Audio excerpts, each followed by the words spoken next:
Ìwọ ò rí pórí ẹ ò pé fọ́tò ranu wo ló yà yẹn wọ́n ní wèrè dùn wò kò ṣe bí lọ́mọ gbálí ẹ lọ jàre aláìlẹ́kọ̀ọ́. Ìwọ mo mọ̀ pé tí ẹ ò di o wo bí torí tiẹ̀ kọ́ ni mo ṣe ń play music o torí àwọn oníbàárà tó fẹ́ bá mi rajà ni mo ṣe ń play ẹ̀ báma wá tẹ̀ pàṣípì kí ló dé wàá dẹ̀ ti débí láàárọ̀ wàá ó dalẹ̀ kó tó lọ àbí tẹ́bí bá ń pa ẹ́ lọ tó máa kúrò wájú ṣọ́ọ̀bù má débí mọ́ o. èmi kọ́ Ọlọ́run ni. Ìwọ kọ́ ṣé mi mo kó báyìí ni àbẹ́ mi mo sọ ẹ́ dì báyìí mọ́rìlì mi ò torí ẹ̀ play music o torí àwọn oníbàárà torí ọjà tẹ́mi ń tà kán lè wá bá mi wo ohun tí mò ń tà ní o kán lè wá bá mi rà kì í ṣe torí tiẹ̀ má máa jójó ya o torí tó bá ń jó ń sìn láìpẹ́ ń sìn èrò á ti pélé ẹ lórí wọ́n á tún bẹ̀rẹ̀ sí ni máa wòran àgòdẹ̀ ní sí tó máa ra kẹ́sẹ̀tì inú wọn má débi mọ́ o bíbẹ̀ kọ̀ máa lù ẹ́ lù ú o. ẹ wo gẹ̀lẹ́dẹ́ ló fi ràn o. ẹ fìrà wọ̀ mí lẹ̀ ẹ jẹ́ kó máa jó lọ wẹ́lẹ́ wẹ́lẹ́ wẹ́lẹ́ wẹ́lẹ́. bàbá dùbẹ̀ àwọn mọ́rí yìí. ìyá ńlá jẹ́ ẹ̀ láwo mọ́rí yìí. jáde lóde mi. kò fẹ́ kí n rí ẹ. go away.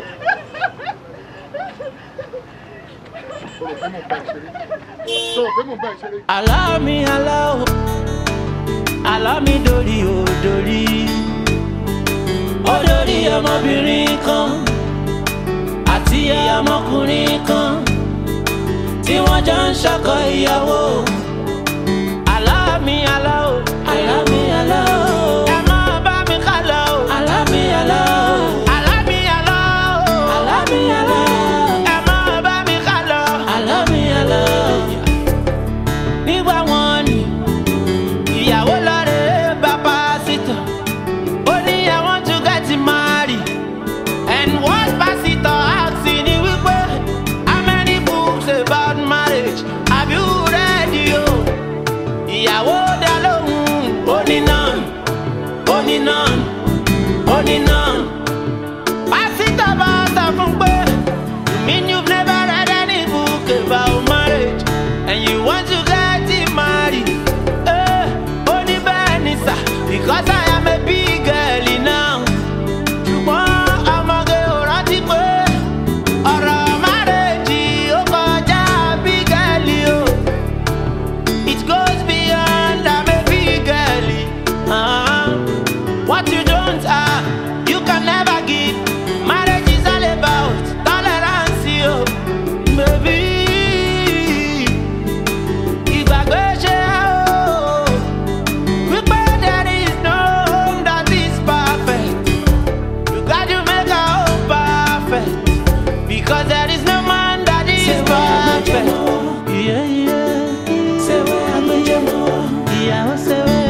pé mo ká ẹ wọ́n nísìnyí.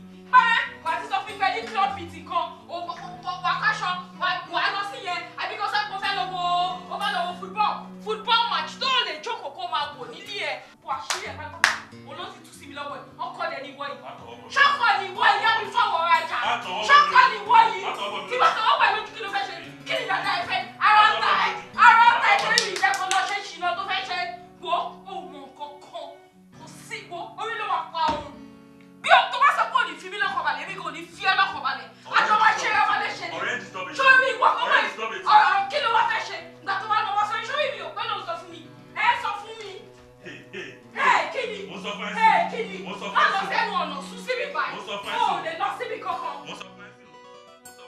ọkọ dẹ̀ ni wọ́n wọ́n má ọkùnrin báyìí wọ́n náà máa jáde wá máa lọ́kọ ni ẹ́ ọkọ ni ẹ́ ìgbà tó wọ́n kọ̀ rẹ̀ yá ti rẹ̀ kí ló dé tó fẹ́ mi sílẹ̀ no tell me kí ló dé tó fẹ́ mi sílẹ̀ tó yẹ kó ní jókòó sílẹ̀ ó ní fi mí lọ́kàn balẹ̀ ìbànújẹ́ ṣá wá kó máa jẹ́ kí n máa pariwo. àwọn pípì sì ti bẹ̀rẹ̀ sí nínú ara wọn lọ́sàn-án tí wọ́n ní para wọn báyìí.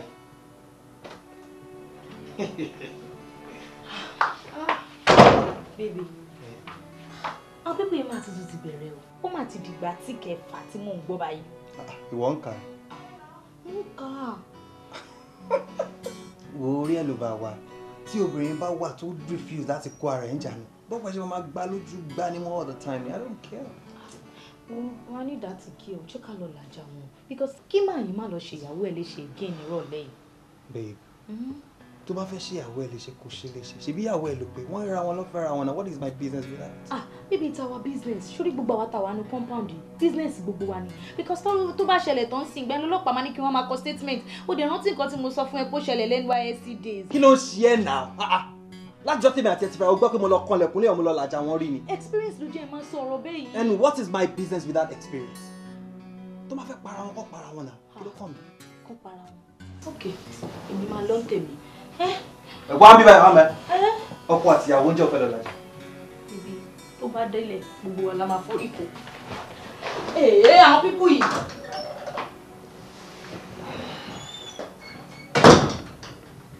kí ló dé ìwọ ni kò ní. akígbe máa rù ú. ṣé mi ò mọ bí mo ṣe rí kí ló fẹ́. èèyàn pè mí òun ni problem ẹ ṣé ọkùnrin nìkan ni kò máa pè mí nílé ayé yìí. kí lóbìnrin pè ẹ́ fún business wọn lọ nípa lóbìnrin tóbi ṣe fẹ́ máa pè ẹ́ tell me. jọ ṣé ọkùnrin ò ń pè wọ. ọkùnrin pè mí kí lọkùnrin fẹ́ pè mí fún yàtọ̀ sáwọn family members mi ọkùnrin wọn lọ túmọ̀ tó ń pè mí. do you know bóyá family member mi ni obìnrin tó pè mí. family member ẹ ló pè ẹ́ tó ń sọ fún ẹgbẹ́ I miss you tí wọn náà sọ I miss you too jọ sọ fún mi ṣé ìyá àlẹ̀ pa tó ti darúgbó kùjẹkùjẹ tó jẹ́ pé wọn ò ní eyín lẹ́nu wọn tó jẹ́ pé rígì lọ́n fi ń jobi tó ń ṣẹnu wòmùláwòmùlá ṣé wọn lọ fẹ́ máa pẹ́ kó àwọn míì sẹ́ni. gàmà tèmi ṣẹnu wòmùláwòmùlá. ṣé rọ ni mo pa àbí tatú ni obìnrin tó wà ní láìfẹ́ àbí sísá akálòlò tó jẹ́ pé ọ̀rọ̀ ò dá lẹ́nu ẹ̀ tẹ́tẹ́tẹ́tẹ́tẹ́ ṣé wọn lọ fẹ́ pè é láti wọn sọ fẹ́ báyìí. àbúrò tèmi. ló ṣe tó. kì í ṣe àbúrò tèmi. àbúrò tèmi. àbúrò tèmi.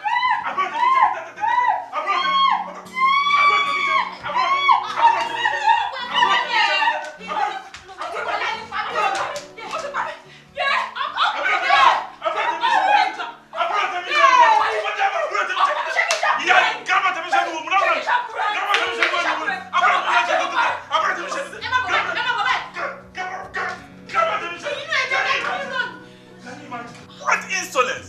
Gẹ́lẹ́ máa sọ pé grandma tèmi wọ́n ṣẹ̀nu wòmùlá. ṣé mo pa ẹ́ mọ́ ẹni nání ohun anílà nání ṣé ò ṣẹ̀nu wòmùlá ni mo sọ pé ṣẹ̀nu wòmùlá ni àbábúrò ò kì í ṣàkálòlò kí ló ń dínà family member ẹ fún. ọkùn tiẹ̀ kọ́ àwọn ẹbí ẹ̀kọ́ báwo lọ ṣe ọkùn tiẹ̀ tó ẹlẹ́sẹ̀ bọ́lẹ̀ tó bá yín gbẹgbẹgbẹgbẹ. àgbàyà mo ń bú ẹ ò bú mi òun ṣí family history ẹ lójú àlejò ṣé ọkùn tèmi tó ṣẹ̀ṣẹ̀ báyìí ṣé kò bẹ́tà àwọn akálòlò family member ẹ àbẹ̀yàn tí ó lè fẹ̀yìn wọn jẹran. àti inú ẹ̀ dákẹ́. kò ní dákẹ́. tọkùnrin bá ń bínú yín máa káàmù ni ọkọ lórí aya bẹ́ẹ̀ ṣe ń bù. ọtí ẹ sọ ẹ jọjọjọjọ ó tó yín mi tẹ́ bá dé yẹn rubbish wo nìyẹn ṣé kò tẹ wá ṣe rí báyìí nìyẹn ṣé bí ọkọ tí ń ṣe nìyẹn ṣé bí ọmọ bọ́kọ ń ṣe dáadáa sí yín èèyàn ń ṣe nǹkan tí ò dáa ẹni tó yẹ ká padùpọ̀ ká bá wí ẹ̀wà níbi ọkọ lórí aya kí ló ń jẹ́ bẹ́ẹ̀ ẹjọ́ torí Ọlọ́run tó yín bẹ́ẹ̀ tẹ́gbẹ́ mọ̀ pé ìmọ̀ ìjọ dá sí abẹ́ta kẹ́ turn around kẹ́ máa lọ sílé yín nonsense kí ni ìtumọ̀ gbogbo rubbish yẹn ṣọ́ṣọ́ kọ́ lélẹ̀ rádaràda òṣì ẹ má bẹ̀rù rubbish wo nìyẹn kí ló dé ẹjọ́ tẹ́tẹ́ àwọn ẹjọ́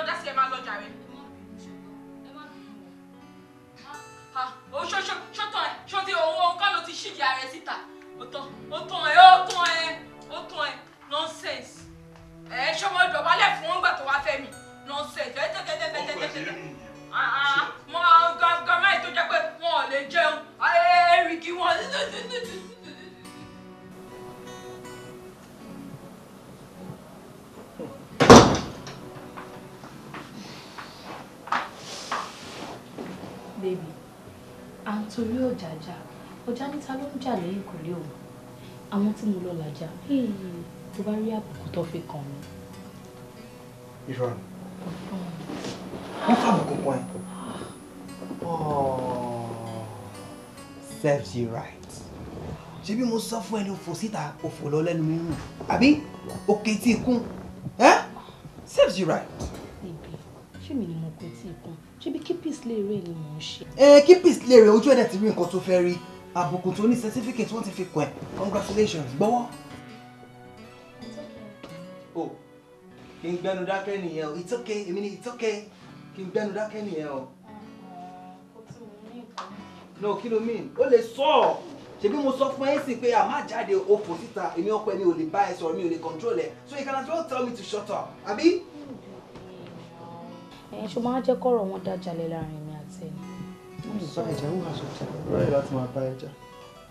Okay, I'm sorry. Mo ti gbọ́ kí ló fẹ́ kí n sọ. You're still raising your voice. It's okay, it's okay. Smile for me. It's okay. Honestly, you're right though. Fẹ́ pé mo ti gbọ́rọ̀ sílẹ̀ ní ìlú kàbọ̀. Ṣọ́tàn. Tí ọkọ ẹ̀ bá ń báyọ̀ sọ̀rọ̀ yẹn máa ń gbọ́ ni. Má gbọ́rọ̀ sí mi. Another lesson learned. Honestly, ó máa ń wo ṣẹ́ṣá, ó dẹ̀ sọ pé kí n má lọ. Ó mọ̀ pé àgbàlagbà tó ṣe kí ni wà láyọ̀ kówé. Honestly, àgbàlagbà ni I give it to you. Yeah,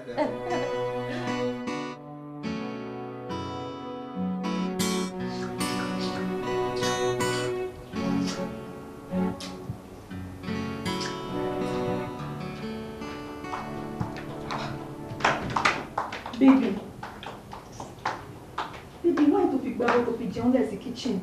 You just left everything so dirty. You tell it for. Oh, but that Abisi Bawo, I have told you times without number. Ma try láti máa fọ àwọn abọ́ tó bá fi jẹun. You don't já wèrè. Tó mad you. Jọ ti bá dé wọ kitchen yẹn tí mo ń fa bọ́ báyìí tó dé wá nílé ayò dé ní kó pé ọkọ ẹ̀ fa bọ́ fún kitchen. Àbí mo wá kitchen wà lè dúró sẹ́gbẹ́ mo ń fọ orí gbà lọ́wọ́ mi. Àwọn tó jẹ́rìí mi náà. Ó lọ ìgbà mi náà. Jọ, kí lára fẹ́ kan mi fún? Ipe òun fọ abọ́. Why tẹ́yìn ọkùnrin fi wà selfish báyìí ná? Àwọn obìnrin la máa tún lè ṣe o, a máa fọ aṣọ yín o, a máa dáná. Tó bá tún dalẹ̀ ẹ máa wá nǹkan tí ò sọnù kiri lára èèyàn. Kí ló ṣẹlẹ̀? Ṣó fẹ́ pa mí ni? Ó fẹ́ fi ṣẹ́ pa mí? Jọ fẹ́ bèrè nǹkan kan lọ́wọ́ ẹ̀. Jọ ṣé mo sanwó dáhùn rí ẹ ni? Ṣé mo sanwó rí ẹ ní ni? Gbogbo nǹkan tó bì lọ́nu kan ni mo kọ́ lọ ni? Ṣé mo kó ogun ẹ lọ ni? Tó bá wá san dáhùn ẹ̀yìn, ṣó sanwó ẹ̀mí mi ni? Ṣó sanwó ẹ̀mí mi ni Táyọ̀? Dá mi lóhùn. Ẹjọ́ ẹ̀kọ́ o, tó bá yẹ pé mo wà tàbí jẹ̀bọ̀ ń jẹun búkà, mo dẹ̀ wọlé mò ń sùn. O ní pé mo ní gọ́ọ̀sì máa pè mí bí kí lọ fábọ́ fún ẹ kí iṣẹ́ mọ̀. Èmi ló fọ́ra nìkan máa wọ̀ rí, aláṣẹ ló máa ṣe ààrẹ, máa wọ̀ rí. Tẹ̀sígbọ́ máa wọ̀ rí. Bọ́ inú ilé ẹ ló wà. Abọ́ inú ilé ẹ náà ló fẹ́ fọ̀. Inú ilé ẹ ló ti jẹun. Kí ló wà ń bẹ̀ kó fọ abọ́? What's the big deal in it? Kò sí big deal bẹ́ẹ̀ náà.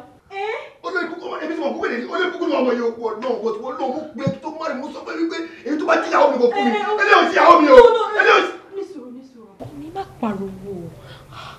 Ṣó fẹ́ káwọn neighbors máa bá wa dá sọ̀rọ̀ yẹn? Kò lè tó yẹn náà. Alábùsí ni ẹ Ọlọ́run alábùsí ni ẹ kò sígbà tó ní gbọ́ kó jẹ́ máa parọ́ kó máa gbọ́ bí kò sí máa nù ẹ pa àwọn náà máa gbà ẹ lẹ̀. Kò lè tó yẹn kí la fà kí la gbé kí la jọ. Ọkọ mi ní sùúrù ó mọ̀ pé mi ì láìka ariwo mi ì láìka máa sọ̀rọ̀ a lè ṣètò ọ̀rọ̀ amicably láàrin wa. wèrè ní ẹ o yìí máa tún ṣe ní o máa ṣe ní. I promise. You promise tọ́jú gbàgbé tọ́jú gbàgbé ti ṣẹlẹ̀.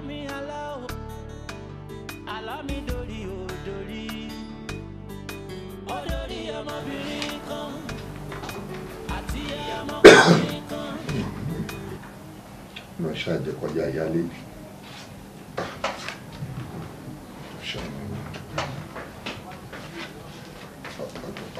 ọdún ti dé tí wọ́n ṣàgbọ́n.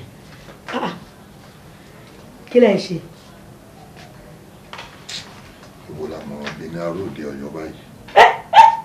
ẹ lọ sọ yọlá náà ẹ lè sọ fún mi Aláàfin Ọ̀yọ́ ńkọ́. ó máa yọ mí lẹ́nu ó jàre arábìnrin yìí. lọ́rọ̀ wa ni irú eré wo lè wá bá mi ṣe èmi tí mo fọ́nu láàárọ̀ yìí mo ti fọ́nu. kí ni máa ṣọ̀rọ̀ ẹ sí báyìí kí ló ṣe é tá à ń wéru tó ń wéru. Aláàfin Ọ̀yọ́ sọ bẹ́ẹ̀ fún yín ọlọ́run máa fún yín lórí kẹrẹ̀ ẹ wo ẹ gbà ó ti bẹ́ẹ̀ ni tó bá tọ́ sí ni ó ti mọ̀ pé èmi ló kàn ẹgbàá lókè lọ́wọ́.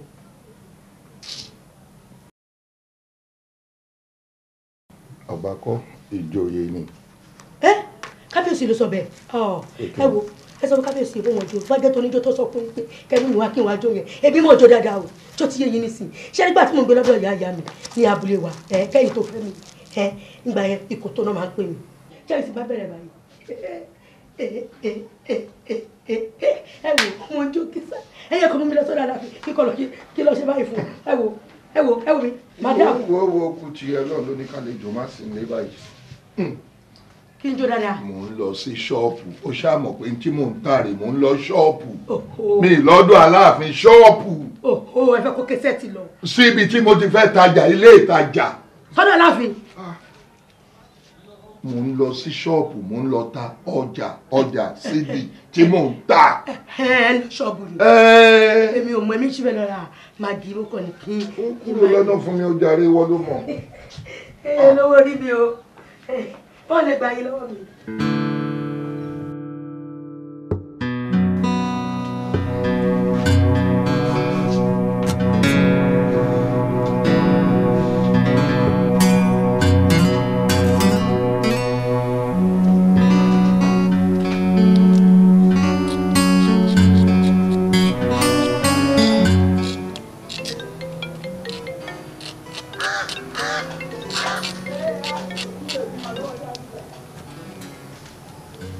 Hello? Hello, Shadi. Shadi, right? Hello, sir. Shadi, Kúnlé ló ń sọ̀rọ̀. Kúnlé báwo ni? Dáadáa ni. Shadi yẹn ni pé kankan ò ṣe. Ṣó wà okay to start with? Wà okay. Kí ló dé tó wá ignore calls mi láti bí 1 week ago? Why? Ṣé tó yẹ lè fi private number pè mí? Tó bá jẹ́ pé òun gbé call mi ni mí ní calls láti hide number mi pè é náà. Ó gbé calls mi máa tún chat ẹ, ó máa kà á, ó ní reply bá mi ò tiẹ̀ ní kà rárá. Why? Ṣé mo ṣe ẹ ní Ṣadé? Stop acting like a coward. Fi nọ́mbà ìpè mi tí bá máa gbé mo máa gbé. Okay, relax. Tí n bá pè ẹ́ pẹ̀lú nọ́mbà ní tí n bá pè ẹ́ pẹ̀lú nọ́mbà mi tó. Ṣé bí coward mo hide number? If you are taking my calls in the first place, mo ní calls láti hide number pè é. Torí pé mo hide number sí o mọ̀ pé mi ni mo ń pè. That was why you picked my call. Okay, mo fẹ́ rí ẹ ni. Mo fẹ́ rí ẹ jẹ́ ká jókòó ká sọ. Tó bá jẹ́ pé mo ṣe ẹ ni. So, a máa settle ẹ. Everything dẹ̀ máa padà bó ṣe wà tẹ́lẹ̀. A lè rí àmọ́ busy. Ó dàbí pé ó ń bínú Ṣadé. See. I'm sincerely sorry. I'm sorry. See, I can't afford to fold my arms and watch our precious relationship collapse like a pack of cards. We must settle this. Come on. Jọ̀ọ́ mo ń bẹ̀ ẹ́ ni. O ní láti wá bá mi. Máa wá bá ẹ anywhere tó bá wà. Ṣé ọkùnrin kan ni ẹni? O ò níṣẹ́ rárá ni. Okay, fine. Mo mọ̀ pé busy. But you've always been busy. Ó dẹ̀ tún mọ bóyá máa ń wáyé tá máa ríra. Okay, fine. Just 5 minutes. Go back to okay. 5 minutes ti tó. Jọ̀ọ́ máa wá bá ẹ anywhere. Hello, Ṣadé. Àlá mi dórí ó dórí ọmọbìnrin kan àti ọmọkùnrin kan tí wọ́n jọ ń ṣọkọ ìyàwó. Àlá mi àlá o, ẹ má bá mi ká lọ o. Àlá mi àlá o, ẹ má bá mi ká lọ. Àlá mi àlá o. Ó ti fẹ́ fi ẹjọ́ pa mí. Ó fẹ́ fi calling pa mí àti àròyé. Ó sọ pé ó fẹ́ rí mi, èmi lélẹ̀ kí ló fẹ́ rí mi fún. Shady baby. The only problem tí mo ní pẹ̀lú ẹni wípé ó wà romantic at all. Really? But, yeah, but it's fine. Nínú 120% tèmi ni. Máa fún ẹ ní like 50%, at least machine is 70. It's not funny. Yeah, it's not funny, yeah? It is fine. I have a surprise for you, actually. Okay. What's it all about? Shadi, are you sure you're ready for the surprise? Let me see. Okay.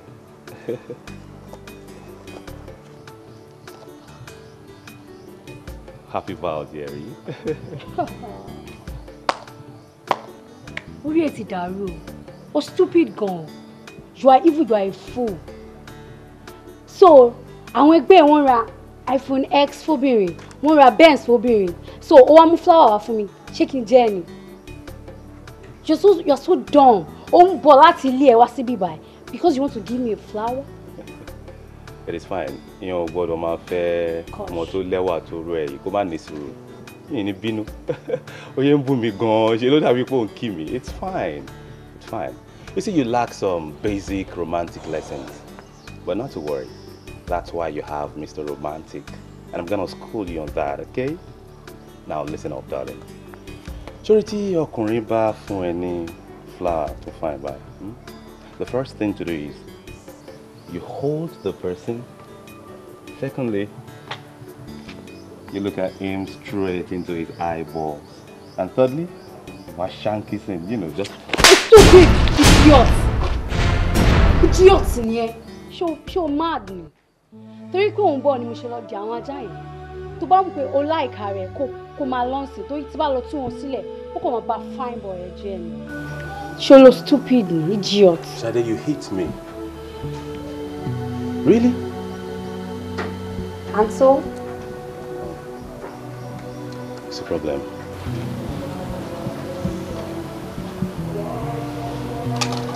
Oh, now I've seen you sick upstairs. I love you. Happy birthday.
Stand up! Stand up! O sí òbí oorun mi lè sùn. O ṣe o kú sí lórí mi lè sùn wọ́n ní wọ́n ló gbádùn oorun tó lọ lọ́hùn kí ni mo gbélé náà. Bọ̀ bébè,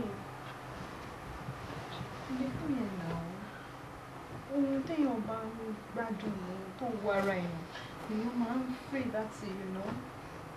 Mo ti ń ṣiṣẹ́ látàárọ̀, jẹ́ kí n rest náà, jẹ́ kí n sùn náà, jẹ́ kí n enjoy oorun mi náà, mi ò mọ̀ pé má pa mí. Láàárọ̀ lọ́sàn-án òun jẹ́ ń sinmi, òun tún disturb mi. O gbádùn ẹ̀. Jẹ́ n rest. O gbádùn ẹ̀ bí jésù mi. O ṣe àwọn fẹ́, o ṣe àwọn fẹ́, ìyàwó mi kọ́ lélẹ̀, ìyàwó mi kọ́ lélẹ̀.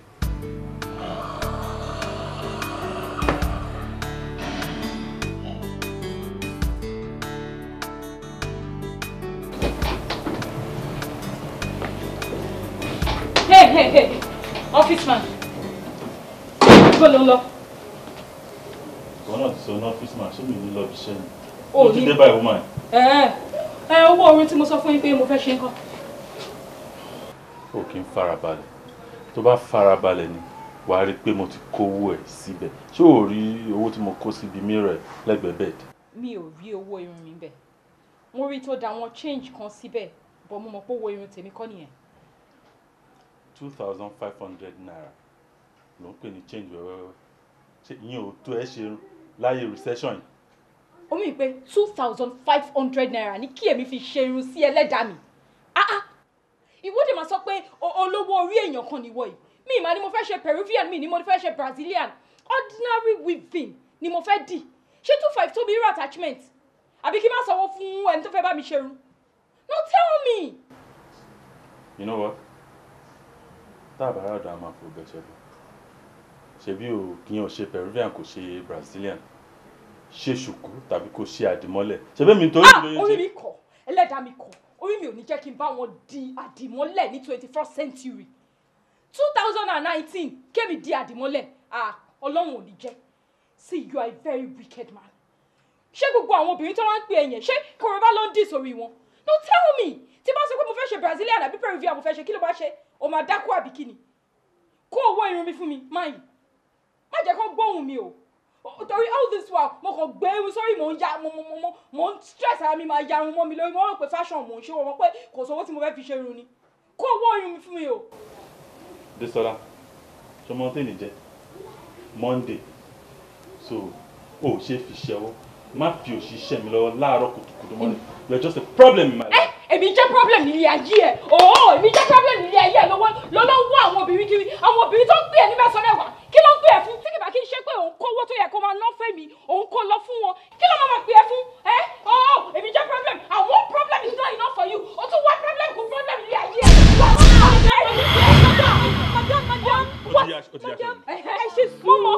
mọ́mọ́ o lọ síbi kankan it's not a problem tó bá fẹ́ lọ síbi iṣẹ́ o mi ní kó má lọ síbi iṣẹ́ o kókò fún owó kó fún èmi ní owó tí mo fẹ́ fi ṣe irun mi that's all I'm asking is that too much no answer me is it too much to ask ṣó pọ̀ jù ṣe sórí yín ni wig ẹ̀hẹ́ ṣe rí kémi dé wig rí ṣebí ẹ wọ́ mi láti rí tí mo ń gbẹrun sórí ẹ rò pé mo wà fashionable ìwọ náà ṣé irun kọ́ lẹ gbé sórí mi ò ní irun sórí ẹ gbẹrun bọ̀ ẹ ṣerun yín ẹ pààkẹ́ ó ní ìtìjàdà ẹ mọ bí mi láti jọjọ́ pé ẹ ṣerun ni ẹ sọ fún kókó fún mi o ṣòrí pé oníṣòlẹ́nu ló fẹ́ yà so àwọn èèyàn máa wò mí báyìí nísìnyí wọ́n máa fi pé oníwàhálà ni mí ṣé mo ní wàhálà ṣé máa ń gbọ́ ohùn mi òun ní kọ́kọ́ ló máa ń provoke me ṣé mo bá yín jáde nílé it's the only problem I have in my life. I understand but madam ẹ fashion wọn lẹ ṣe kọ́kọ́ fashion wọn lẹ ẹ fi lẹ fashion wọn lẹ ẹ fi lẹ madam.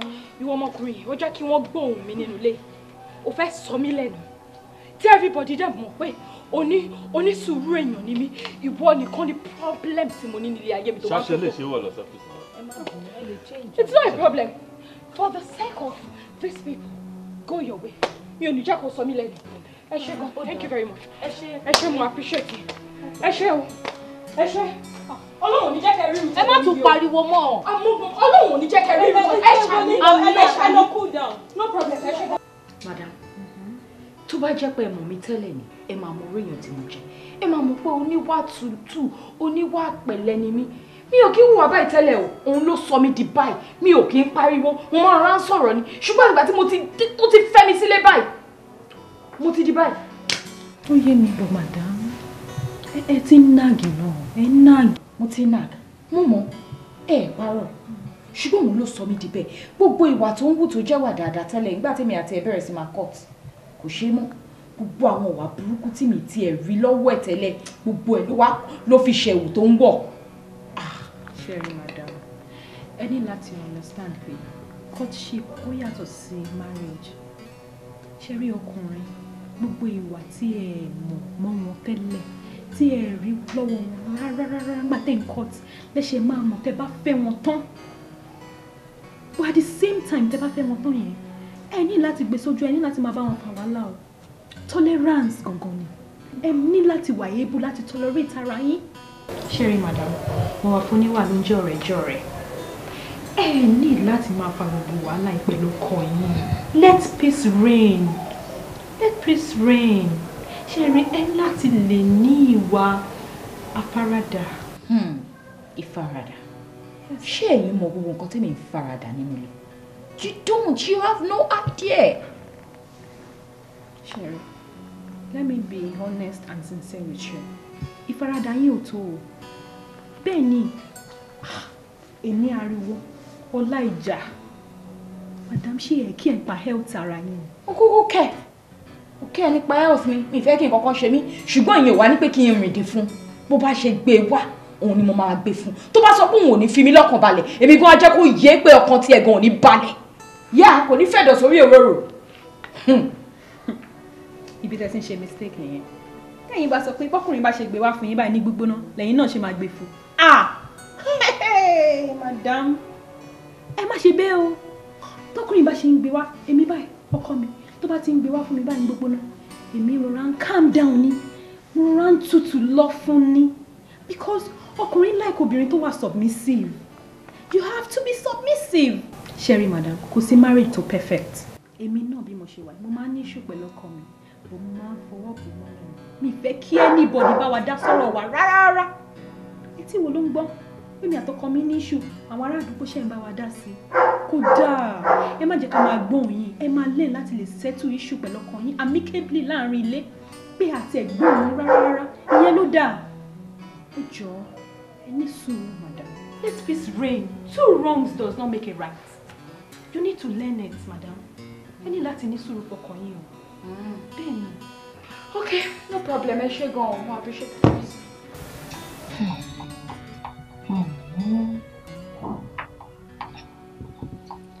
Madam, ṣẹ́rí mi tẹ́ ń wò yìí, tẹ́ bá mọ̀ nǹkan tójú mi ti rí nínú marriage, ẹ̀yin gan máa marvel. Mo ní kí n ti mú náà. Baby. Hello, Jonko. Uncle yẹn kọ́kọ́ ju uncle nù. Call me Sherry. Kí ló ń ṣe inside? This is the moment I've been waiting for. Ẹ̀gbọ́n ẹ̀ ti travel. 2 weeks ló wà lò. Ṣòro inú ilé ìlú gba ẹ̀mí àti ẹ̀ nígbà tí gba ilé ìbọn ṣe. Tábà kọ́kọ́ ṣe ń rí àtọwọ́ bedroom, àtọwọ́ kitchen. Ṣé ọmọ wa dùn káàkiri? I can't wait, baby. Ìwọ wá fẹ́ la. It's my rush máa ṣe ń gbà ẹ̀. Wọ́n fẹ́ balẹ̀ mú. Wọ́n fẹ́ balẹ̀ mẹ́rù lẹ̀ fún ẹ lọ́sàn-án yìí. Ow! Can't wait. I can't wait. I can't wait, baby. Oh! No. Oh. To get you tripping. Only one is smoking.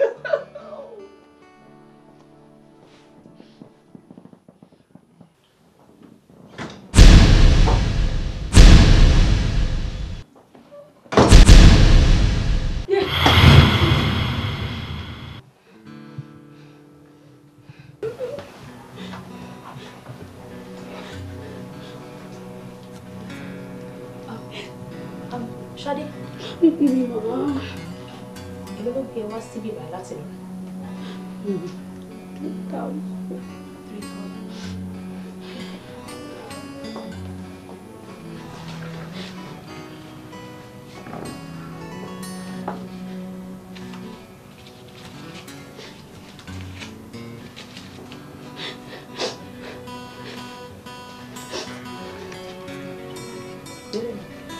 That's ready. I'll see you. Come on. Where are you going? I'm fed up. I show you. Not pack anything. Don't buy me that now. Rafa, Jadi.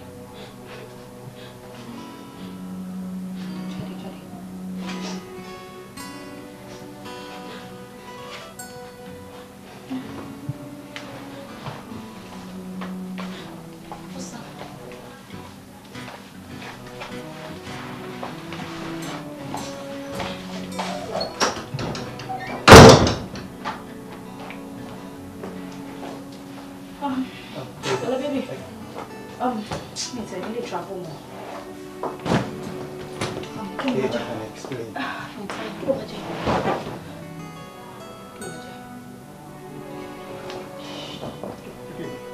It's okay. So, I'll put on my job.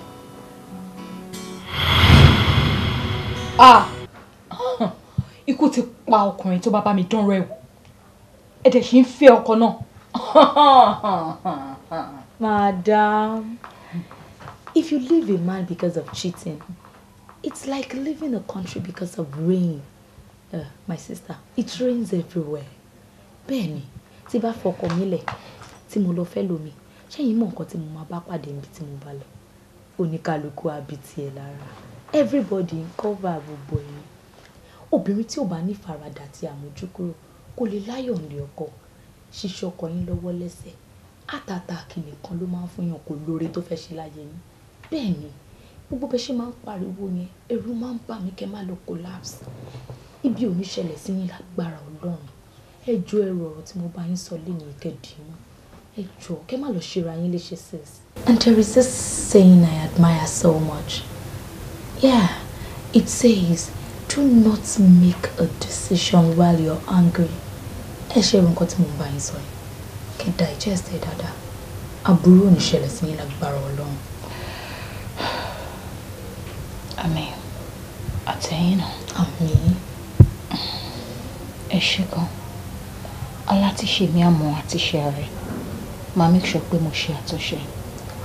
I really appreciate your piece of advice. You're welcome. Allow me, allow me dori o dori. Ó dórí ọmọbìnrin kan àti ọmọkùnrin kan tí wọ́n jọ ń ṣọkọ ìyàwó. Allow me, allow me, ẹ má bá mi ká lọ. Allow me, allow me. Ẹni tó bá létí kò gbọ́ ohun tí èmi ń sọ. Bóyá kèmí kan ṣe jẹ́jẹ́ kí n ṣe pẹ̀lẹ́kùtù. Bóyá àyípadà rere máa dé bá ìgbé lọ́kọláya. Allow me, ẹ má bá mi ká lọ. Allow me, ẹ má bá mi ká lọ. Allow me. Nígbà wọn ni. Imagine kó bí ǹdẹ̀ kó dẹ̀ mú fóònù kó dẹ̀ máa tún kó máa wo mẹ́sáàgì tó ikú tún ó dín lọ́ọ̀kì aṣọ mọ́ ọkọ̀ ẹ̀ lọ́rùn tó ikú fẹ́ gba owó oorun. Ó tún fàyà mọ́ mi lára mo ní láti change kí n tó jáde. Àwọn imagine wo èmi kọ́ láti sá díẹ̀ máa bá mi dánwó ẹ̀wò àti tó kéré ní ẹ̀rọ àyè tó wúwo ìjọ ẹ̀gàn kòkòrò máa kérò dé láwọn òbí ẹ̀. Kí ló dé? Bí mi ṣe máa ń ṣe ni mo ṣe sọ fún ẹ tó bá ní òkọ́ lóhun ò pé èmi máa bá reset ẹ̀ tó máa balance tó máa wà ókè dáadáa. Ṣẹ́rẹ̀ rí àwọn obìnrin gbà mí wọ́n ń jẹ̀bi o. Joe kí ló mean? Wọ́n ò jẹ̀bi náà ṣe báwa la lọ sílé wọn tá la fẹ́ fẹ́ wọn. Èèyàn dẹ̀ lè fẹ́ obìnrin kó má fẹ́ ṣùgbọ́n ẹ̀ mọ̀. Màá gbọ́rọ̀ dẹ̀ tí bọ̀bọ̀ yìí sọ pé o kò máa ń dójú tì mí ni. Ee Mr. Man má bú mi o má bú mi o. Wọ́n àmì ìṣe ní bú ẹ̀ gbọ́kọ̀ tó ń sọ lẹ́nu òun sọ̀rọ̀ bí èèyàn tó ti gba ọpọlọ tó ti change ọpọlọ tó ń gbé mi síbẹ̀ fún ẹ kí ló ń ṣe ẹ tó ń járe ẹni. Hey guys, calm down. Ẹ má jẹ́ pé ọ̀rọ̀ obìnrin kó dá èdè àìyedè sáàrin ara wa. We're having fun here, alright? Ẹ jà ṣe fàájì, okay? Fàájì. Ilé ìta máa ní kọ́ fún lọ́tí tó máa ní pé kọ́ fún ní soft drink kí n sì pò lè mọtí kó tó bá dé ọtí máa rìn lẹ́nu ìyàwó wọn á mọ̀. Sọ̀rọ̀ nìyẹn àbójú ìdàgbà tó ìyàwó ẹ̀ máa control. A ti mọ̀ ẹ́ fún Joe. Ẹ̀yin ọ̀rẹ́ èmi ní láti respect ìyàwó mi it's a sign of honour. Ẹ pẹ̀lẹ́. In fact ọmọ táyìn ti lọ gan o. Ẹ̀yin ọ̀rẹ́ mo ti fẹ́ máa lọ ní. Àti kò falẹ̀ bá ti ṣe. Lórí ìyàwó ẹ̀ náà bá jí wàá rí ẹ lọ́la. Wọ́n ti padà gẹ́ẹ̀tì ọ̀rẹ́ wa last. Jẹ́ kó máa lọ ìsìn gan ní fàájì ṣe máa balance gbogbo àgbé soft drinks orí tébù yìí off key. Wọ́n ti gẹ́ẹ̀tì ọ̀rẹ́ wa last. I trust my boy. Smart and intelligent. Okay. No, o ti miss ẹ. Ó yàtọ̀ ilé. Ṣé yẹn wọ o get it. Tolu, my prince. Welcome, Daddy. How are you, my boy? I've missed you so much. Did you enjoy your holiday? Yes, I enjoyed. Okay. How is Grandma? She's fine. Is she around? No, she has gone. Okay. Who brought you? It's Uncle Wale. Oh, beautiful. You're looking so fresh. I've missed you. Let's go to your room. I've missed you. Let's go and gist. Káàbọ̀. Ẹ ṣé, ẹ kú. Irú ìdáhùn wo ni ẹ? Ìdáhùn tó lè béèrè tó béèrè lọ́wọ́ mi. Boy, let's go! Boy! I missed you so much! Awara sinamara. Awara sinamara. Ba karam atele. Bajawala ya. Awara ma. ológìní tí lọ́mọ rẹ̀ kù kájọ máa ṣeré kájọ máa ṣeré kájọ máa ṣeré kájọ máa ṣeré kájọ máa ṣeré.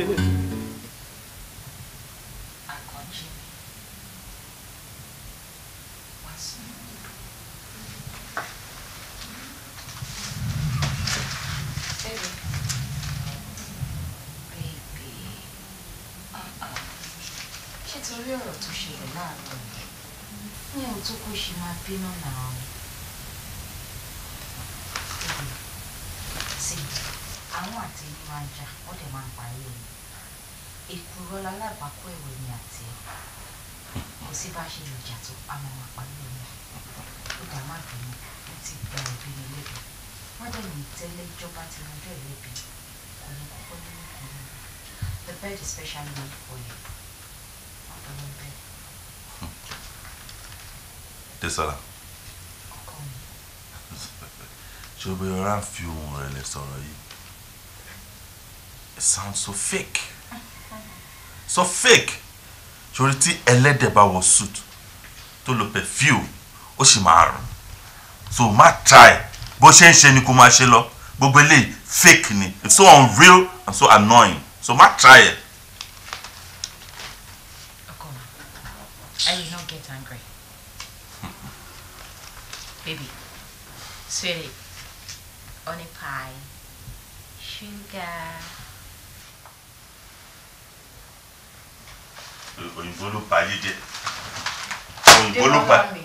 Òyìnbó ló bà ayé jẹ́. Ṣùgbọ́n yín pè mí baby yẹn. Ó ti ń sink sínú subconscious of you. Òun ló jẹ́ jẹ́ kó máa mọ bóyá máa mú wùwà. Ó mọ àwọn obìnrin ẹgbẹ́ àwọn obìnrin alálùbáríkà tó wà nílé ọkọ nílẹ̀ Yorùbá. Ó mọ báyìí ń pe ọkọ wọn.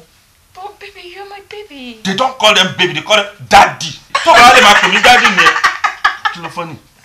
Tó bá lè pè mí daddy máa lo ẹ as a sign of respect máa lo ẹ kó máa fi bá mi sọ̀rọ̀. Mi kì í ṣẹgbẹ́ ẹ. Ìrẹ̀rẹ̀ wo ló ń ṣe? Ta ló ń bẹ ṣeré?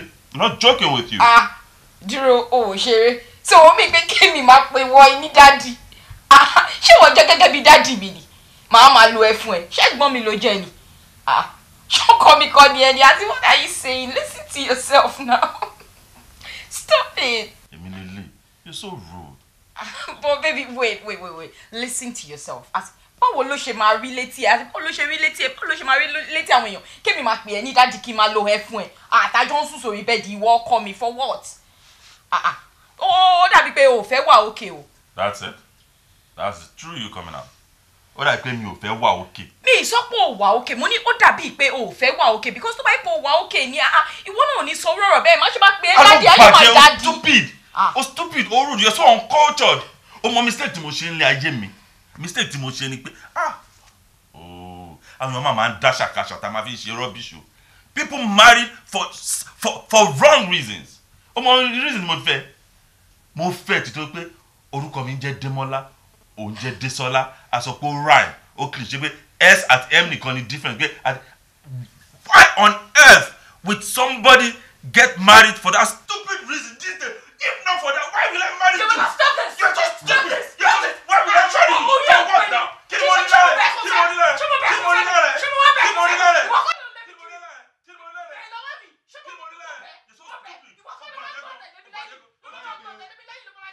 Àwọn bíbí sùn bẹ̀rẹ̀ wàhálà àwọn tó lọ lọ.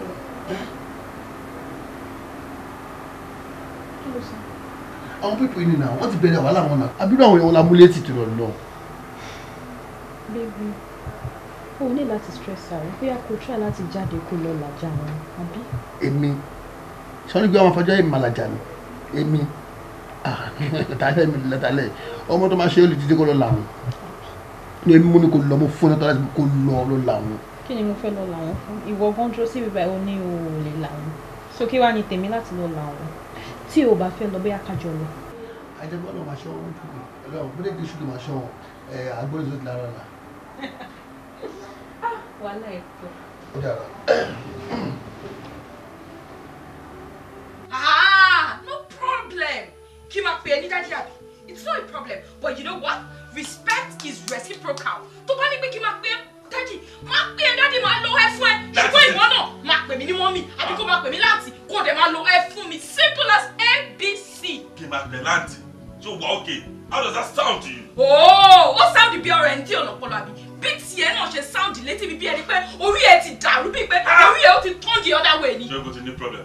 èmi ti ní problem so ìwọ náà ò mọ̀ pé o ní problem àtijọ́ ní problem ni agree mo ní problem ìwọ náà ní problem ọkọ ìyàwó ọkọ àti ìyàwó èmi àti ẹ o ní problem ni wọ́n àtijọ́ ní problem. tẹ́lẹ̀ ṣe problem. yé o fẹ́ pa mí o tún fẹ́ pa mí lé o àlù ẹ ìwọ ó mọ̀ yé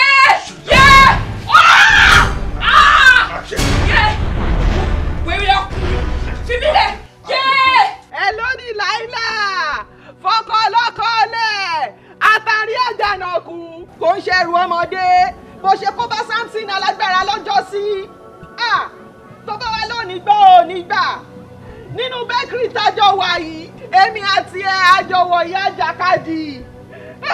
orí ní ṣàkúṣàkú gbẹ́sẹ̀ gbẹ́sẹ̀. ọkùnrin ló ń ké sí. mo ti mú tramadol àti codeine mo wá fò lókè bí aládì.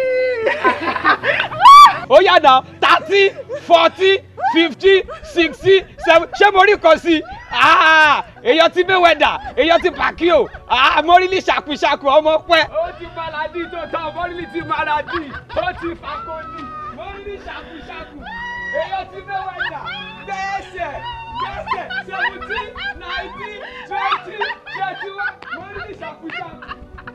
wo sùúrù ló máa ní o okun ooru káwá ooru ìwọ náà ló sọ pé almost every time ẹ máa ní ìṣù ìwọ ló máa láforítì ọkùnrin dẹ̀ ló lórí àṣẹ lórí aya. ẹ kó jókòó. dájú. Désọlá, how are you? ṣàlàfíà ni. fẹ́ yìí. dájú. tó bá ti rọrẹ ẹjọ́ lẹ máa ń rò kiri. ẹ wò ẹ bá ń bá sọ̀rọ̀ gbogbo ìgbà ló wọn tọkọ ẹ máa jà ṣe ló mo máa ṣọkọ ẹ lọ́wọ́ lẹ́sẹ̀ ẹ ṣábà mi bá sọ̀rọ̀. dájú nǹkan tó ṣẹlẹ̀ kọ́ nìyẹn o ẹ wo ọkọ tí mo fẹ́ ni mi tí ẹ mọ nǹkan tó ṣẹlẹ̀ mi ìmọ̀ ẹ̀ṣẹ̀ tí mo ṣe Ọlọ́run tó fi jẹ́ pé irú èèyàn bẹ́ẹ̀ lọ́lọ́run dá sí mi lágbàdá.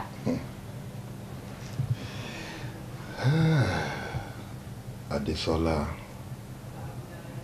ṣé yẹn ló wá ń fa iṣu láàrin wa àtọkọ ẹ àbí kí tún ni ṣojú bẹ́ẹ̀ lọ. dájú ó jù bẹ́ẹ̀ lọ every time ló máa receive calls it does not give me peace at all as in me ní any iota of peace in my life. Wọ́n máa gbé mi gbóná ni because wọ́n máa pè gbogbo àwọn tó dé máa ń pè yẹn ọkùnrin ò pé rí obìnrin ni every time tí máa béèrè lọ́wọ́ ẹ̀ ok ta ló pè ẹ́ nísìn ó máa yọbọrọ ni ẹ̀ ó lè sọ pé ilé sísítà òun ni sísítà ẹ̀ tó ní tèmi ò mọ̀ a ní yẹn ilé kọ́sítọ́mà òun ni ilé client òun ni ilé ẹni tó fẹ́ supply òun lọ́jà ni ilé ẹni tó fẹ́ gbọjà lọ́wọ́ ẹ̀ ni a sì ní why me mọ nǹkan tó ń fẹ́ why is it like that I've done everything possible láti stop it kò stop. And I don't think he's ready to stop. But tó bá sọ pé òun ò ní fi mí lọ́kàn balẹ̀, èmi gan ready fún. Désọlá, n tó ń fa wàhálà láàrin wa àtọkọ ẹ nìyẹn. Bẹ́ẹ̀ni dájú. Okay, my first question is this. Ìwọ àtọkọ ẹ tẹ́ ń fẹ́ra yín. Ṣé kìí ṣe pé àwọn parents yín ni wọ́n force yín léra yín lórí? Àbí bóyá wọ́n fi yín fúnra yín or something like that? Bẹ́ẹ̀ dájú. Òun lórí mi tó bẹ̀rẹ̀ sí máa gbọ̀n tẹ̀lé mi bí arìndìn tó lóun fẹ́ fẹ́ mi. Ṣùgbọ́n nísìnyí báyìí ó ti di monster. Ìyẹn ń ṣe wàhálà. Ìran ọkùnrin náà ni ó ń bẹ̀bẹ̀ láti fẹ́ obìnrin. Jẹ́ kí n sáré ya ẹni ọgbọ́n kékeré kan Désọlá. Sọ́rí ẹni tó bá fẹ́ gbélé ọkọ tó fẹ́ pẹ́ńlé ọkọ wọn kì í ṣọ́ ọkọ lọ́wọ́ lẹ́sẹ̀ o. Máṣu má tọ́ obìnrin ìnira ló máa ń kó bọ́kọ. Yes, agreed. O need láti protect ọkọ ẹ̀. Ọkọ náà need láti protect ìyàwó. Àmọ́ kì í ṣe wípé kó wá di pé ọkọ ẹ̀ gbọ́dọ̀ ṣu, kò gbọ́dọ̀ tọ̀, kò gbọ́dọ̀ sáré, kò gbọ́dọ̀ rìn, kò gbọ́dọ̀ mú. Ó máa le o. Ó máa resort sí ohun tí o fẹ́ kọ́kọ́ ṣe ló máa padà ṣe. Bẹ́ẹ̀ náà lọ́tí ní ta bá rí ọkùnrin tó ń lé òyàwó ẹ̀ káàkiri tó ń ṣọ́ nímú tó ń ṣọ́ lẹ́sẹ̀ ẹlòmíì àti ẹ̀ máa dáṣà kan ìyàwó mi ò gbọ́dọ̀ ṣiṣẹ́ tó bá lọ ṣiṣẹ́ mi ìfẹ́ kan tó ṣe mi ìfẹ́ kan ṣe ìyàwó mi ò gbọ́dọ̀ lọ́jà kò gbọ́dọ̀ ṣe wàhálà lẹ́ kó síra yìí lọ́rùn. need it. All you need is trust. Láàrin ẹ̀yin méjèèjì. Láàrin ọkọ láya trust lẹ need. Àmọ́ tó bá ti ń di wípé ọkùnrin ń ṣọ́ obìnrin jù, obìnrin ń wo kókó mọ́kùnrin jù, ìnira ló máa bọ́ sí. Ó máa ṣe o. Sórí àìrìn jìnnà láìrábùkí ọ̀kẹ́rẹ́. Tí a bá dẹ́lò gidi, ààrẹ ìjà tó yàrá. Jẹ́ kí n fún ẹ ní ìtàn kékeré kan. Tẹ́yìn náà dẹ̀ bá ní, ó ṣeé ṣe kó má fiyèsí. Ọmọbìnrin kan wà tí wọ́n ń pè ní Mọ́rílì ní ìlú wa yìí tó ń ṣe bí aláǹgànná tó máa ń rìn kiri tó ṣe bí ẹni tí ò ná màmọ́. mo ti rí gan bá ṣe ń bọ̀. Ẹ ṣe rí. Ìjẹ́wọ́ ọmọ tó sọ di bẹ́ẹ̀ yìí ó lè mọ̀ nítorí pé ẹ béèrè. Gẹ́gẹ́ bí ìtàn ẹ̀ tí mo gbọ́, kì í ṣe pé àbímọ àǹgànná tó ń wò yìí. Wọ́n bí nílé rẹ̀, ó dàgbà tó lọ́kọ, ó lọ́kọ fún rẹ̀. Àmọ́ ìdí máṣu-mátọ̀ tó ń bá kiri ló kó bá. Wọ́n ní gbogbo ìgbà tí wọ́n bá ti ń bá ọkọ ẹ̀ sọ̀rọ̀, ó máa ń bèèrè pé gbogbo obìnrin tó bá ń bá ọkọ ẹ̀ sọ̀rọ̀ ìyàwó ọkọ ẹ̀ ni wọ́n. Tó bá rí obìnrin tó fẹ́ bá ọkọ ẹ̀ ṣe business àbí tó fẹ́ ran ọkọ ẹ̀ lọ́wọ́, ogun ni. Kò fẹ́ rí even ó jowú owú yẹn. You see, àwọn Yorùbá ọ̀tọ̀ lówú ọ̀tọ̀ ní ìgbónára.